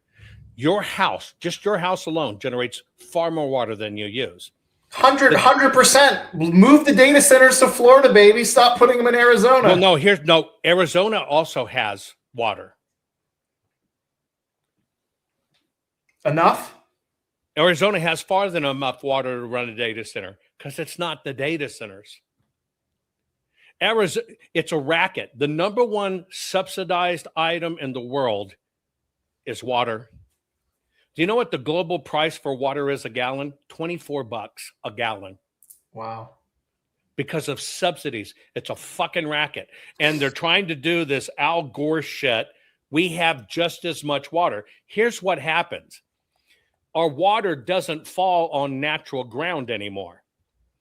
It falls on highways and concretes and Asphalt. parking lots. The cities don't deal with it. They shoot it right to the drainage system. It goes right out to the ocean and has to be desalinized if you want to do it. And by the way, we can do AI cooling with salinized water. It doesn't have to be desalinized to do it. You just have to shake the salts every now and then. No big deal. That's the racket. The racket is they have to play in the scarce business. Now, this doesn't mean use water and let your water hose run. You know, I'm 62. When we were kids, we played in the water all fucking day long and never ever thought about it, right? And there's nothing better in the world than a hot day, and water out of the water hose is the best tasting water you can imagine. But anyway, we let it run out to the ocean. Now, that doesn't mean one of my homes had, when I bought the model home, had 60 some odd freaking sprinklers in it. I immediately cut that to 12, got rid of them all. You don't need that. We're overdoing. Our lawns are a racket, our homeowners association a racket, and our farming's a racket. But here's the deal. We never paid attention. We never asked where it came from, ever. We never asked what's going on. When we have 100%, not only to solve our water in the United States, globally, we can solve our agricultural issues. Water is going to become the war of the future, but it's all a racket because they got to play scarcity. The reason why I even did this is I wanted to understand where somebody was coming from, and everybody's sounding alarms. They're sounding the wrong alarms. What I'm worried about is I'm worried about this Singham Syndicate knowingly fighting for China to do the same thing they did on rare earth minerals, the same thing they did on manufacturing. It's the reason that our pharmacology chemicals get manufactured in China. It's the reason our chemical business went to China. China learned to manipulate us with fear. They sold fear. And so all they have to do, they don't go get K Street lobbyists like you think. They'll drop $100 million into a campaign. Did you know that the pharmaceutical industry is killing your plants down the streets and your kids are going to be grown with 4 ears? You can't manufacture them in America. Well, moms want to protect their kids. Oh, my mom. Oh, my mom, my kids, and what we do, we beg for lawmakers, help us, help us, help us, help us. Now that's where Chinese play. They say, well, you want to protect your people. You just can't do this in the United States of America. You want to know where the single largest concentration of rare earth minerals is in the United States of America? North Carolina? No. Did you know our coal plants? Remember when we used to burn a lot of coal for power in the United States? Yeah. And Obama and stuff shut it down? Yeah. The byproduct of coal is a thing called fly ash. Pennsylvania. They pile it up on the banks because they don't know what to do with it. It's loaded with rare earth minerals. We have about a 50-year supply of rare earth minerals setting on our fucking riverbanks because they won't let us process it because it's an environmental harm. When we can build the plants to do it, they just won't appropriate it. And it's fucking setting on the rotten banks, and we got to buy from China. That's the racket. That's the game. Because nobody researches, nobody understands where this come from, etc. I'll tell you how bad this system is. There was a guy years ago. This is probably 30 years ago now. You ever been to West Texas, brother? I've been all over Texas. Okay, so you actually got out of the posh neighborhoods in bikinis and you went somewhere tough. Okay, so Yes. You know how you look across West Texas desert and it's all that red, glistening red rock shit? Yes. Okay. That sprinkling you see in the rock is actually gold and silver. And it's at a very fine microscopic level, but that's what gives red rock its sparkle. So this guy figured out, right, how to extract the gold. Here's what he did. He went across the desert pouring a very low-level acid. Very low-level acid. By the way, like pouring hydrogen peroxide on dirt. It works in an acidic nature. He poured it over the red rocks that are hard, softened it up, and then he planted a particular grass. Now, that grass actually sucks up the minerals into the grass. So now the gold and silver is present in the grass. Then he comes back and he cuts the field. He binds it in the grass into a hay bale, and then he sets it on fire. And then after the fires burn out in the hay bale, there's a little button of gold. Wow. All the mining, all the refining, our government outlawed it. Fucking bullshit. It's not even fucking mining. This is how bad it is. And these are the games they play with our lives. We don't have a food problem. First off, our food has no fucking nutrition. It's ridiculous. It has no nutrition. But when you realize that we wait for the government to fix it, all the government can do is write a law. But see, that's the catch. If they write the wrong law, we're in trouble. Think of how many states have already right now written, we will have no data centers in our state, which, by the way, they already have data centers in every one of their states. Everything that's doing pharmaceutical, every pharmaceutical manufacturer that's using 3 times the amount of water, every chicken plant processes and is washing the chicken. So if at the end of the day, here's your background. Everything that they're saying about the water, if everything they're saying about the water is an absolute lie, then it just goes to show you that we are being manipulated, or they're doing the best part. But it's not AI. No, it's not. Look, we're being drafted into this war. That's what I'm saying. The Sheehan project that you're talking about, without a shadow of a doubt, what you have proven to me is that there are concerns about the future of AI, but at the point where we're at now, we can't launch rockets into the sky that can get compute power from the sun. We're not there yet. We can, yes, we are. But what you have now proven to me without a shadow of a doubt is China is purposely putting out disinformation, and they have us fighting over a topic that is a non-topic, and they want us purposely to be sitting there like good environmental fucking puppies, and we're there at the board meetings. I don't want us to win the race in China because I want to take a shower. That's exactly what it is. But they're manipulating us. Look, Elon. Basically, what you've proven to me in the past hour and a half is China is doing Hegelian dialectic on us. There you go. Space. Look, Elon's right. They are 100% manipulating false numbers and false information. And what they want us to do is they want us to lose the race to AI. Because if we lose the race to AI, we're over. 250, when we're all at 4th of July lighting off our fireworks, it might be the last fucking firework display we see in this country. Look, that's what the deal is. Here's the deal. Elon is 100% correct. If we put the data centers in space, which is why because Elon is a good guy. When he puts the data centers in space, there's none of this transmission lines with EMF. It comes from space. That's why he worked on the satellite. That's why he built the network. Space is sub-zero. There's no cooling. That's why people don't understand the play. You put President Trump in that lineup of here are the people for the billionaire class. Let me tell you why President Trump, and my audience knows this. Why is he going after Greenland? Iceland is green. Greenland is the one with ice. When you put the data centers in Greenland, you eliminate the cooling, the second largest cost. That's the play. That's what all of this is about. It's not they can see Russia. It's all about power consumption and cooling. And so you got to understand, people just don't know the numbers. Here's your Palm Beach numbers. And I'm so sorry you have to suffer and live there, but somebody has to do it.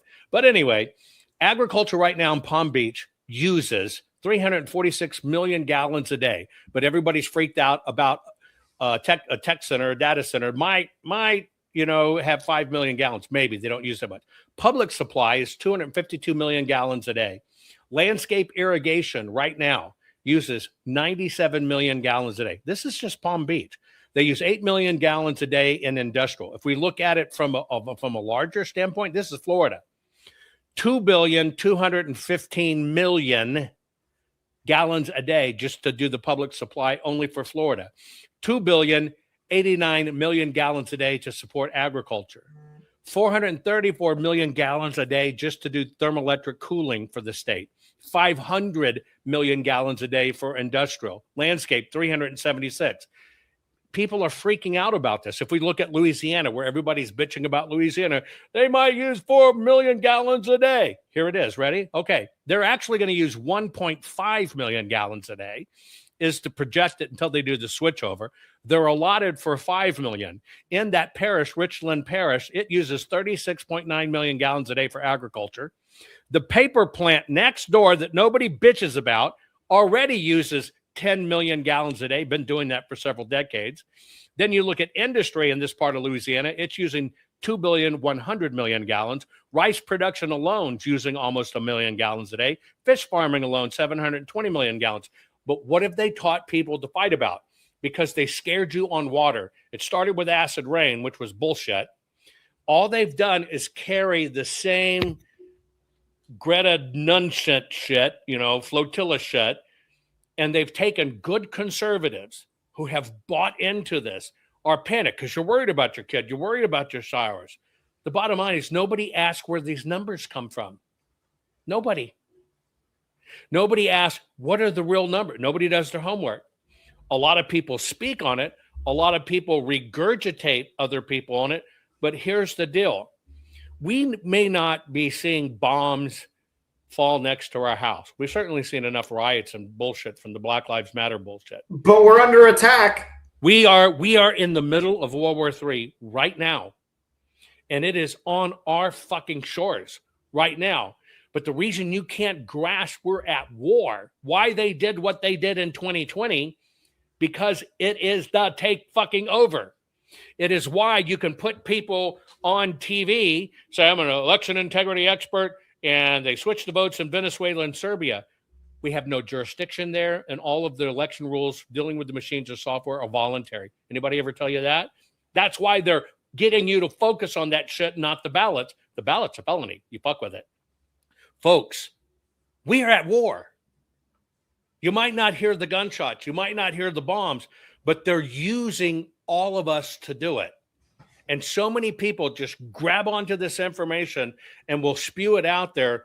We got to get our shit together. Don't you agree, Mike? We've got, like, people like you and me who talk about, we've got to get our facts fucking right and teach people how to fight this war. I tell people, if you don't know how the system does it to you, you can't defend against it. Would you agree? Somebody in your chat just said it's a war for your minds, and that's 100% what we're at. That's where we're at right now. And again, I will still stand by the fact that I do agree with you that if we do not win this AI data race, we are going to lose this country. I do 100%. I just want to make sure that there is some type of way that we can make sure that the taxes are being paid for by the people that are making trillions of dollars, because we do need to win. If we lose the war to China, I think we as a country are over. Let me ask you a question. Do you think the billionaires don't pay tax? I think they pay tons of money in taxes. But you just said you hope they charge the taxes right. Don't not pay the taxes. That's a okay. So let me take that back. What I think is if they're making an extreme amount of money in this war to IA, the AI race, I just pray that there is not some sweetheart deals that are given as far as the electrical grid, or if they're getting a less. Nobody's getting a deal. Nobody's getting a deal on the grid. Not a single one. So there, I can sit here and tell you. I can tell you as of 144 hours ago, to get one of these plants built, government didn't build it. They don't get the grid. They got no special favoritism, and the family that funded it wrote a $600 million check to get it done. And there were no favors. There are no favors. So again, no water. No, they're not getting a cut on water. You don't think they're getting any? What is a cut on water? The one city you mentioned in Fayetteville, right? Mm-hmm. In Fayetteville, they didn't get a cut in the water. Do you know what they had to do because they didn't get the permit? They had to tap in. No. You know what happened? The city did not install the right meter. Oh, shit. But you got told they didn't do an agreement. You know what the retroactive amount they had to pay for the water was? The same amount as a regular person? That's right. $147,474, and they wrote the fucking check. There was they missed it. Now, who are we listening to? Somebody who knows somebody who knows somebody who worked at Taco Bell, and I'm a lumberjack, and I'm the greatest tech guy in the world you never heard of, kind of bullshit, repeating stories that aren't true. One singular connection, one, out of all the metering for all the projects, one singular connection got installed and failed to get on the county book correct. And therefore, it did not get linked properly to the billing account. Gotcha. So it was just. What's the story? They didn't go get a permit. Wrong. It's fucking wrong. So we need to sit back and we need to unveil the fact that we are being filled with lies because a communist country that wants to see us, which again, I still don't understand the play here because we support China's entire system. But if we fail as a country, they're going to fail economically. No. You know the play. Think differently. What's the second right answer? We're the economic engine battery inputs. Correct. They're not going to tank our country. Basically, what's going to happen is, and my oldest is older than you, so I could be your dad. So they're going to absorb us. Well, we're not going to be Soylent Green. We're battery units, brother. We're fucking the Matrix. Way back when, both parents didn't have to work. Through Women's Lib, they said both parents have to work. What happened when both parents worked? That money got soaked into the system too. It's all about pushing us to the capacity of consumerism to continue to consume. Okay? Now, in the continuing to consume part of it, we're still going to be here. We're going to be the economic engine. But what they're going to do is they're going to put puppets in that extract more taxes, continue to lead in favor of China. Look, I know this stuff first fucking hand. I'm not some random schmuck. These are things I've even sit back, even how they work with elections, and you sit with the president for 96 minutes, not 2 minutes at a rally for a photo op or 3 minutes like most of the staff get. This is the war. And so what happens is they want lawmakers that keep on doing laws that go against us, which is why they're trying to buy up farmland, which is why they're trying to set up factories. Because why?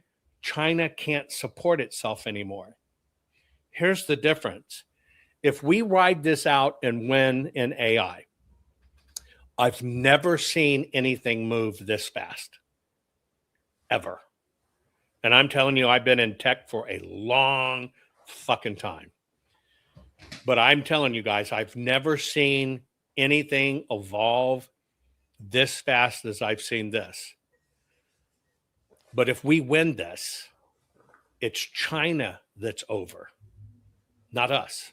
Yeah. That's what either China's going to be over or we're going to be over. And you know what? Russia doesn't give a flying fuck. Putin wants to be left the fuck alone. Let our people do our shit. Let us do our shit. Leave us alone. You guys figure this out. That's right. But so it's coming down to China and us. But you ever wonder why, when you were a kid, Mike, we used to bitch about a $50 billion bill appropriation. Now it's in the trillions. It's because they're raping money. These guys are trying to get money out of the system as fast as they can. And that money ain't going to be worth shit if this falls. No, which is why I told you in the beginning, I said I love that you're promoting gold and silver through Goldco because that is the only real value. That's the only hard asset that we have, but not everybody can afford to invest in gold and silver. And I tell people here, all my audience knows about their rights for minerals and what you can do. But here's the deal. This window is shorter than you could ever imagine. And right now, the battle is so touch and go that the system has us thinking it's Venezuela, it's Slovakia, it's Kazakhstan, and it's all bullshit. What we have to focus on is where is the fight that we have to fight that we must win. And folks, I'm telling you, we must win this AI fight. If we win the AI fight, let me tell you what will happen if we win the AI fight. If we can keep AI clear, and right now, you can test it yourself. You can ask Grok, you can ask ChatGPT. One is totally fucking corrupted, and one is about as clear as you can get and kind of calls it like it is. ChatGPT, you can't educate if they're wrong, even about somebody like me. Grok, you can. They'll go and run the numbers and recheck them and do them. That's what's up for battle.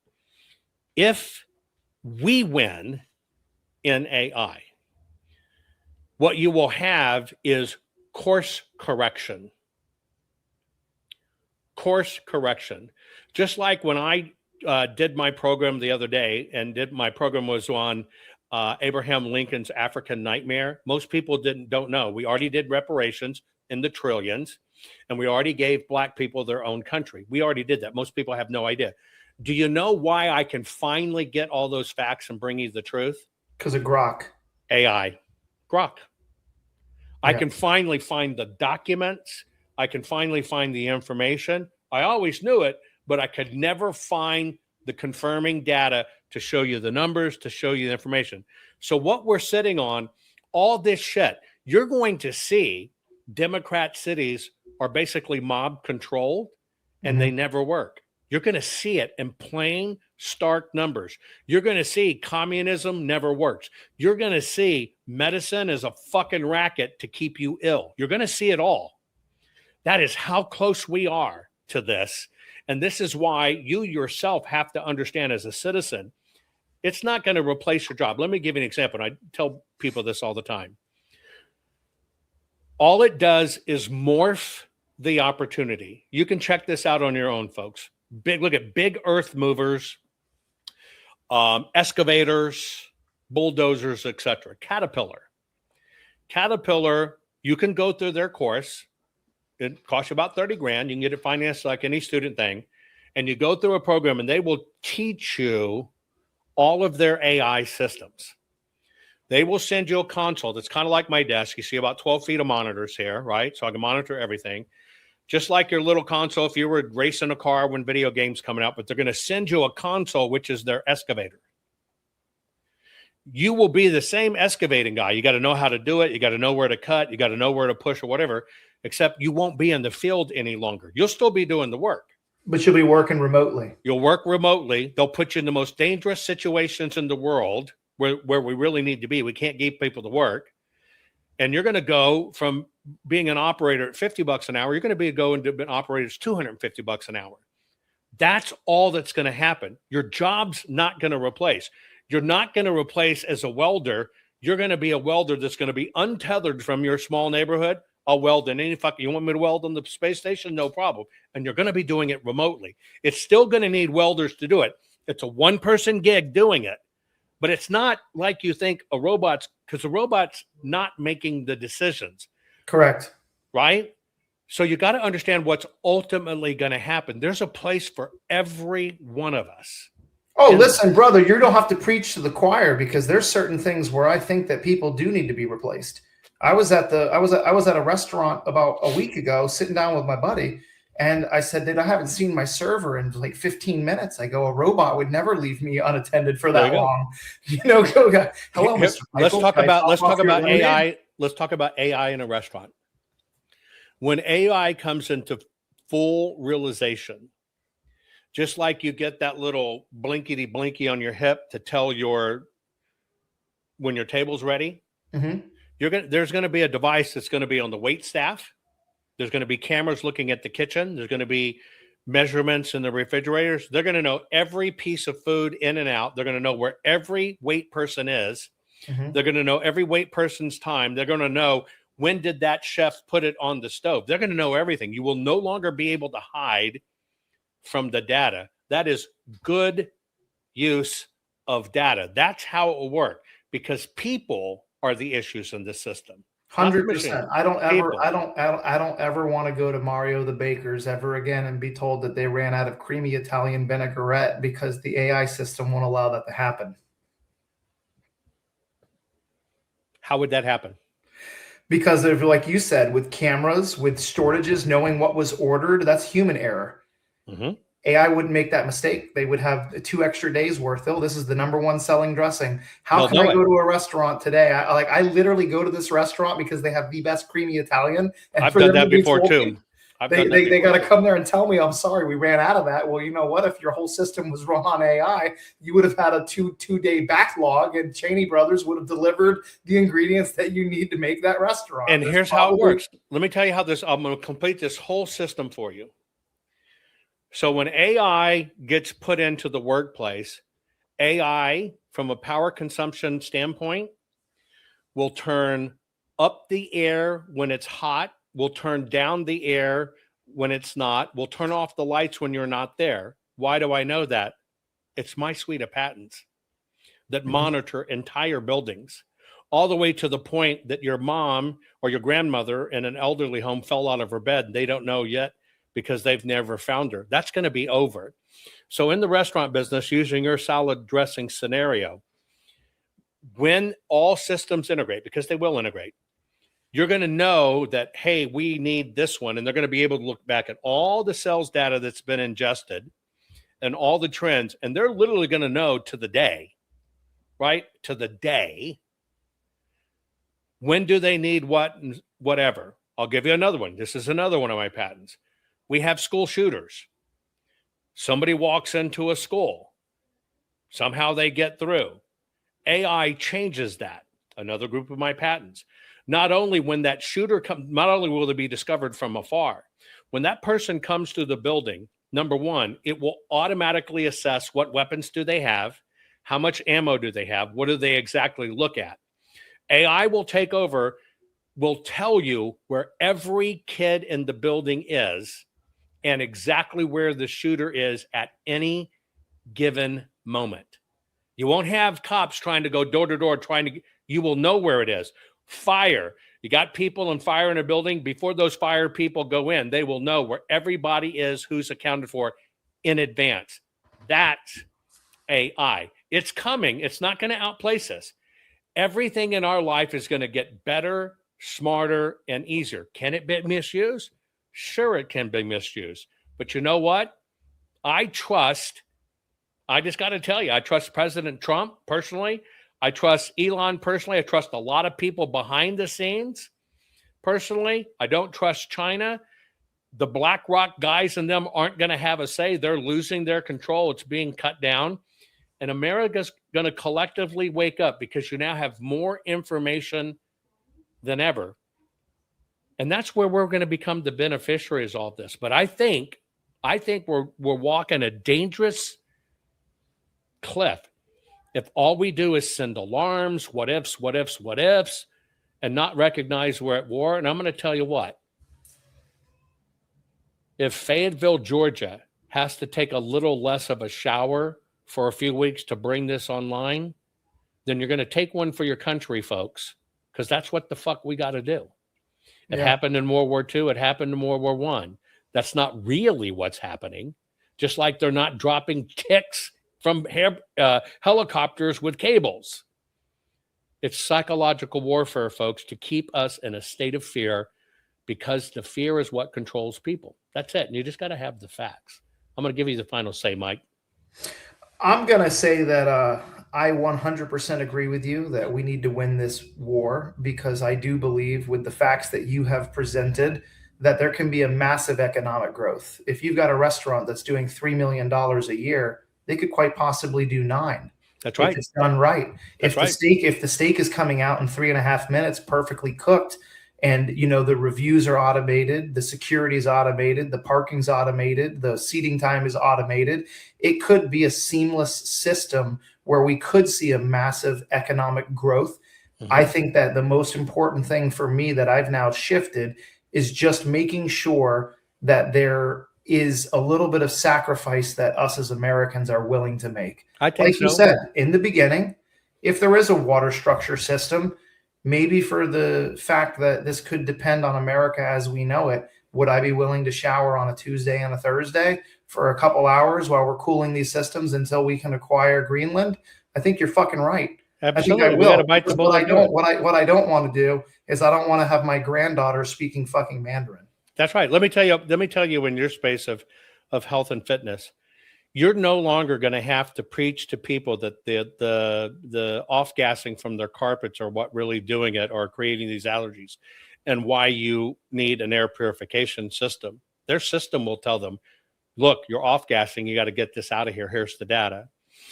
Right now, we have millions of Americans on pharmaceuticals they don't need to be on. And most of them have contraindicators back and forth and cancel each other clog up systems and extra.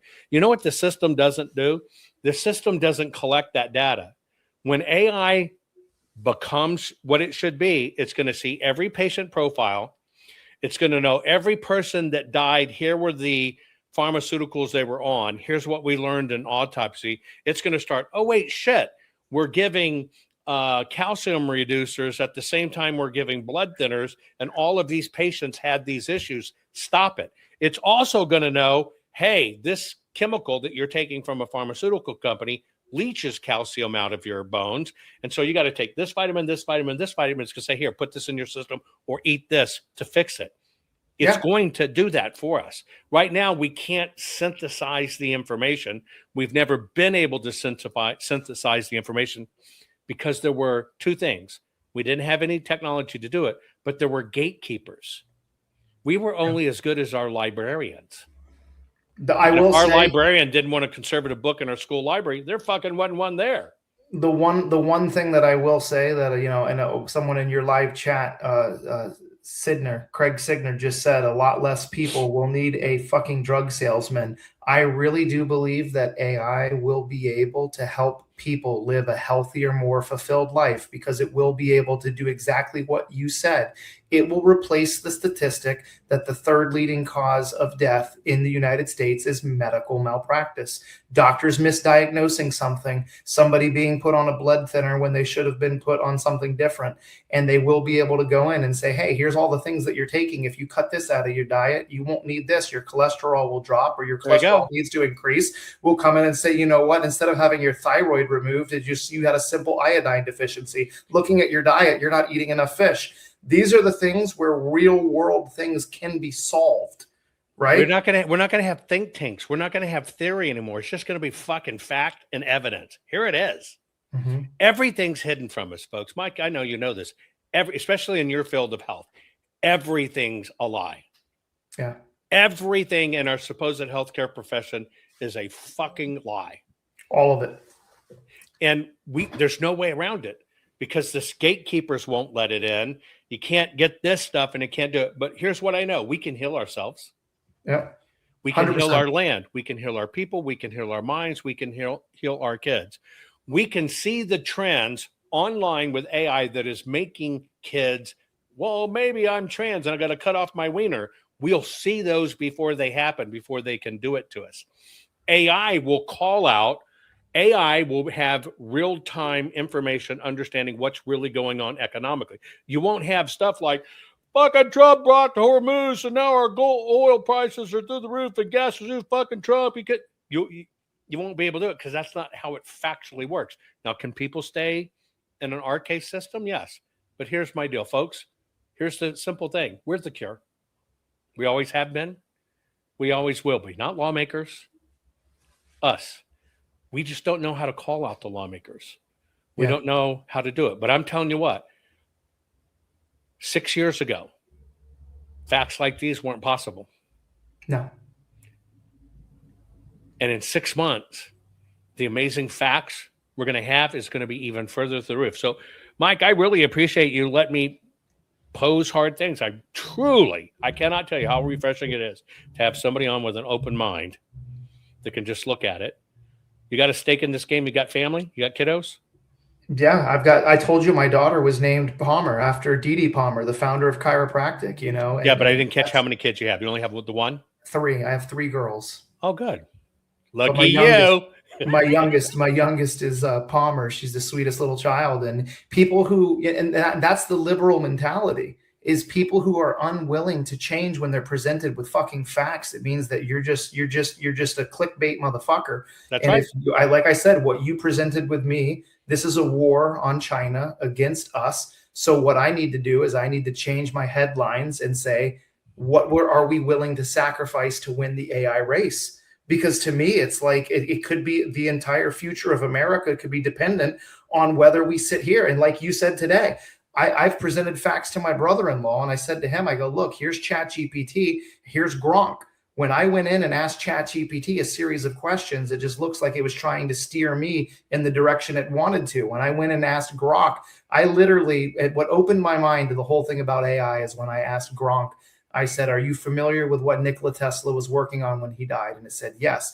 I said, what was it? It said free energy. And I said, I'm going to ask you a series of questions. And I said, I want you to say yes or no. And it said, okay. And when I asked Gronk, I said, is it possible that Rolls-Royce or Boeing have patents on engines that once they're at a certain altitude, they can convert the engines to etheric energy and only use jet fuel to break up into the atmosphere and land? And it said, I said, not sure. And I said, did you say not sure because you were programmed to answer that? And Gronk said, yes. ChatGPT said no. And I go, at least Gronk is telling me really, like, it's going through all the shit. Gronk answered me correctly. You got to ask it. You got to ask it. You got to know to ask it. Are you being told this because you can't answer? And Grok will answer you, but you got to ask it. Yes, and that's what I asked. I said, did you say not sure because you're programmed not to answer this question? Now, does that mean that the entire airline industry is a scam and they're only using 570 pounds of fuel to get up and get down and there is some type of patent? But like you said in your show, we have been lied to on all fronts, which is why we have to get to the bottom line of what is real.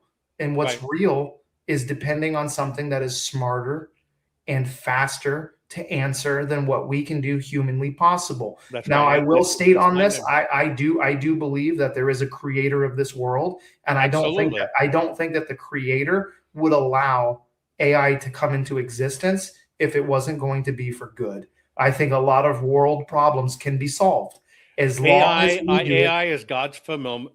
AI, I think, is God's fulfillment that we're finally able to handle more information. Correct. That's what I think. And I agree with you. I think that there's going to be some there is going to be some world life-saving scenarios that are going to happen. And I think we're going to catch disease. I think we're going to catch medical errors. And I think that we're going to have a world in the very near future where our favorite dressings never run out of stock. And we will never have another pandemic. Yeah, 100%. It just won't be able to happen. Look, when President Trump and the one assassination tip where he turned his head at Butler and that bullet went through his ear, that's for me when I saw the hand of God say, nope, we're gonna take this all the way to the end and we're gonna do it right. I don't think we're losing, folks, but I do think we're hurting ourselves. But Mike, I gotta tell you, you are a breath of fresh air, brother, to absolutely be open-minded, see it, hear it, and go, wow, that makes sense. I get it. And I just want to say, I truly, truly appreciate you coming on, listening, seeing the facts. That's it. We're in this war lock-handed. All of us that sit in these seats, we've got to get everybody up to speed. 100%. 100%. And, the reason why Donald Trump, in my opinion, might be the last president is because I think that the AI system is going to run America possibly better than any human ever could. Don't agree. We're going to have better information, but it will not take over human-informed government, and I'll tell you why. If you ever been onto a website and you're going into a website and you think it's a security feature and it says, tell me which of the 9 photos has a street light. Yes. You have to click that. Do you know what that is? Engagement? No. So all of us are being used to train AI. AI cannot achieve human abilities. It's impossible because AI doesn't have discernment and flexibility. It only has hard facts. And so what people don't know, and you grew up with it because of your age, and people do it every day. When you go to a website and it's CAPTCHA, and it says which one is a boat or which one is a street light or a crosswalk. Yeah. They used to reward Bitcoin for solving CAPTCHA. You're training AI because what they're saying is they're looking at all the errors they get in AI where it doesn't have a confidence factor of 98.9. That's all it can strive to, 98.9. So they take everything that's in that category and they create these little puzzles because what they need is your human discernment. So when you're looking at those 9 photos and you click, this is a street light, this is or a crosswalk, whatever, you are applying human discernment to teach computers the best way they can mimic it, human discernment, because it's dealing with angles of light, it's dealing with side views, and that in your human world you can take in. The computer world can't take that in yet. And so It won't take over and run this country. Not period. Won't happen. Won't happen. And there'll be fail safes to make sure that doesn't happen. But what it will do is it will constantly monitor your lawmakers and call them out on bullshit. Well, a week ago you said it was this, and now you said it's this. It's going to be the most excellent monitoring system you can imagine to hold lawmakers accountable. But will it replace it? No. But every one of us, if you've ever done those sites, you are training AI, and you've been doing it for decades. It's never going to replace humans. We'll only get better for it. I appreciate you. Where do people find you? How often's your show? So my Maha with Mike, I air once a week right now on Rumble, and then I can be reached on Instagram at Airwater Healing or just airwaterhealing.com. And I think I'm going to have my publicist reach out to you, because what you're doing with your new book on soil, that's something that I would like to get out to the American people, because we need to get away from buying all that bullshit that they're shoving down our throats to grow food. I would love to pick your brain on that topic, because no problem. We got a lot. My one before that one was this one called No Dig Gardening. It's how to dig without amendments. The one before that, which was also a bestseller, was called Giant Fruit in Small Spaces, how to grow massive fruit in very small spaces. And then my first big bestseller in that space was the Food Forest Bible. It's how you plant a garden, plant it once, and it will be ongoing for decades. In fact, the longest going food forest, which is biblical, has been feeding entire village for 4,000 years. Never has to be replanted. That's like that they teach about the forever plants, right? They're turning everything into abundant food forest. Right. Amen. Yep. Amen. Yep. That's how we solve the American world hunger, man. All this bullshit, the schools. Can you imagine if AI could teach the kids how to go out and plant gardens using your technology? The biggest revolution, I'm going to tell you, and I can't talk about certain things specifically, but you're going to see data centers in a very, very interesting and novel way feed every unfed child and family in the United States of America. And you're going to watch it happen. Note it, you hear it now, because I'm telling you it's coming. You're going to see something exceptionally novel, and it's going to end this bit about hunger and we can't feed people. It's just going to be over. We might be able to feed the world. It will feed the world. I'm telling you right now, it will feed the world. I absolutely can tell you some of the most amazing things are happening. That's a physical attribute of data center stuff. It's going to change the world when that stuff comes online. This has been an eye-opening conversation, and just, man, the love that I have for you. Thank you so much for sharing your knowledge, and I can't wait to talk to you again, brother. We'll do it again, and I greatly appreciate you coming on. Thanks. Take care. So there you go, folks. Very few people literally can sit, and we all got to have dialogues. This is what all of this is about, folks. We have to have dialogues, right? And we can have opposing views or whatever, but I'm telling you what I don't see a lot of when people see the facts and go, wow, that makes sense. I had no idea. We have to adjust. We have to learn. So much is not written in stone. So much is yet to be written.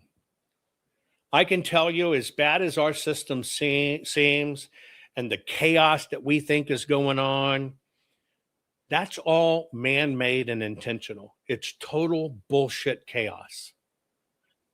And as I always tell you, look, audit everything, audit everyone, audit me. Ask questions, believe nothing, test it, do it. That's what we have to do. But I tell you what, if we could get more people like Mike that are in this world sitting behind seats to sit down and find out, okay, what's really going on? You imagine how much better we would all be, how we can all get on message and fight and pull this way together. Imagine if we could get liberals and conservatives to dialogue. Here's the facts. Here's what it is. Anything in the world can be used for evil. And I know anything that's ever gone political fucking is evil. And I know when people get into power and they get addicted to money, look, you know me, I've been there. You watched me go from a billionaire to a nothingaire. Boom. It can happen. Money's not everything. But I tell you what, we're either Americans or we're not. And that's all it comes down to. For all of you that watch this around the world, you want us still to be Americans, and you want Americans to be strong because we make you strong too. The only thing that matters right now, period, is whether America survives or not. Period. And it all comes down 100% to our elections, but we got to get that right too. But more importantly, we have to understand this battlefield. And as I tell you, the battlefield is 1/2 inch long. And that's right here, from the front of your forehead into your brain. It's a 1/2 inch battle. And that's what you have to master. I appreciate every one of you. Thank you, guys. Hope we hit the bestsellers list over the next few hours. I just want to let you know I appreciate every one of you. And I appreciate Mike coming on. Share this program, folks. We've got so much more work to do, but call the system out. Call them out. Call the crap out. Love you all. Share this program. Do you have the #1 runaway bestseller as part of your homesteading library? Introducing the Food Forest Bible, How to Create a Food Forest, Sustainable, Self-Managing, Natural Food Production for Self-Sufficiency and Food Security. We all know the system is broken, but food, sovereignty, and survival are up to you. Will you comply or defy their plan for us all? You will own nothing, eat bugs, and be happy, or so the system says. Is this why America's largest food processing plants and food supply plants keep burning down? Do you really think this is a coincidence? Of course not. The system is telling us right to our faces what they have planned for us. You have a choice. Comply or simply defy their plan for us all. Defy the system's plan and execute your own plan. Abundant, safe, secure, natural food supply. Introducing the Food Forest Bible, this bestseller by Jovan Hutton Pulitzer is the single most complete, executable, easy-to-follow plan for sustainable, self-managing food production for self-sufficiency and food security. For the first time ever, a coffee table, heirloom quality, full-color book which unlocks the ancient secrets of creating a food forest. Imagine planting in a way which requires no digging, no pesticides, and creates massive ancient food abundance. No fooling. Food forests are the ancient secret to planning and planting once, and have your own Garden of Eden, which will feed your family for decade after decades. Buck the system. Buck the New World Order and order your very own copy of Jovan Hutton Pulitzer's Food Forest Bible. Learn how to create a sustainable, self-managing, natural food production for self-sufficiency and food security for your family. Side yard, small yard, backyard, backlot, or even lots of acres. The Food Forest Bible works for everyone. Order on Amazon, hardcover, or softcover. Buck the system. Don't comply. Expertly defy the system. Get your copy of the runaway bestseller, The Food Forest Bible, How to Create a Food Forest, Sustainable, Self-Managing, Natural Food Production for Self-Sufficiency and Food Security. Now. Here's what is inside the pharmacy. Grow Soil Bible. Beautiful gardens, bountiful harvests, and homesteading abundant black gold. For too long, modern agriculture has poisoned the very ground beneath our feet. Synthetic NPK fertilizers delivered bigger yields at a devastating cost. They wiped out the teeming microbial life that once made soil rich, alive, and endlessly productive, trapping us in a cycle of chemical dependence and dying farmland. Now is the time to fight back. The Grow Soil Bible takes you on a powerful journey back to the ancient wisdom that created the world's most fertile soils. Discover the secrets of Amazonian terra preta, also called black gold, born from biochar, fish bones, compost, and microbial magic. Master the art of Chinese green tea composting and Japanese bokashi to transform kitchen scraps and yard waste into living, breathing super soil. Whether you're a backyard gardener, passionate homesteader, or family determined to build real food security, this book gives you everything you need: step-by-step instructions, precise natural ingredients lists, and proven techniques to grow your own ultra-fertile dirt instead of buying dead bags from the store. Become a true dirt farmer. Revive the microorganisms that power life. Break free from synthetic slavery and slow chemical suicide, and create abundant, nutrient-dense harvests that feed your family for generations. Your garden, your orchard, your future. It all starts with the soil. Reclaim the earth. Grow your own black gold.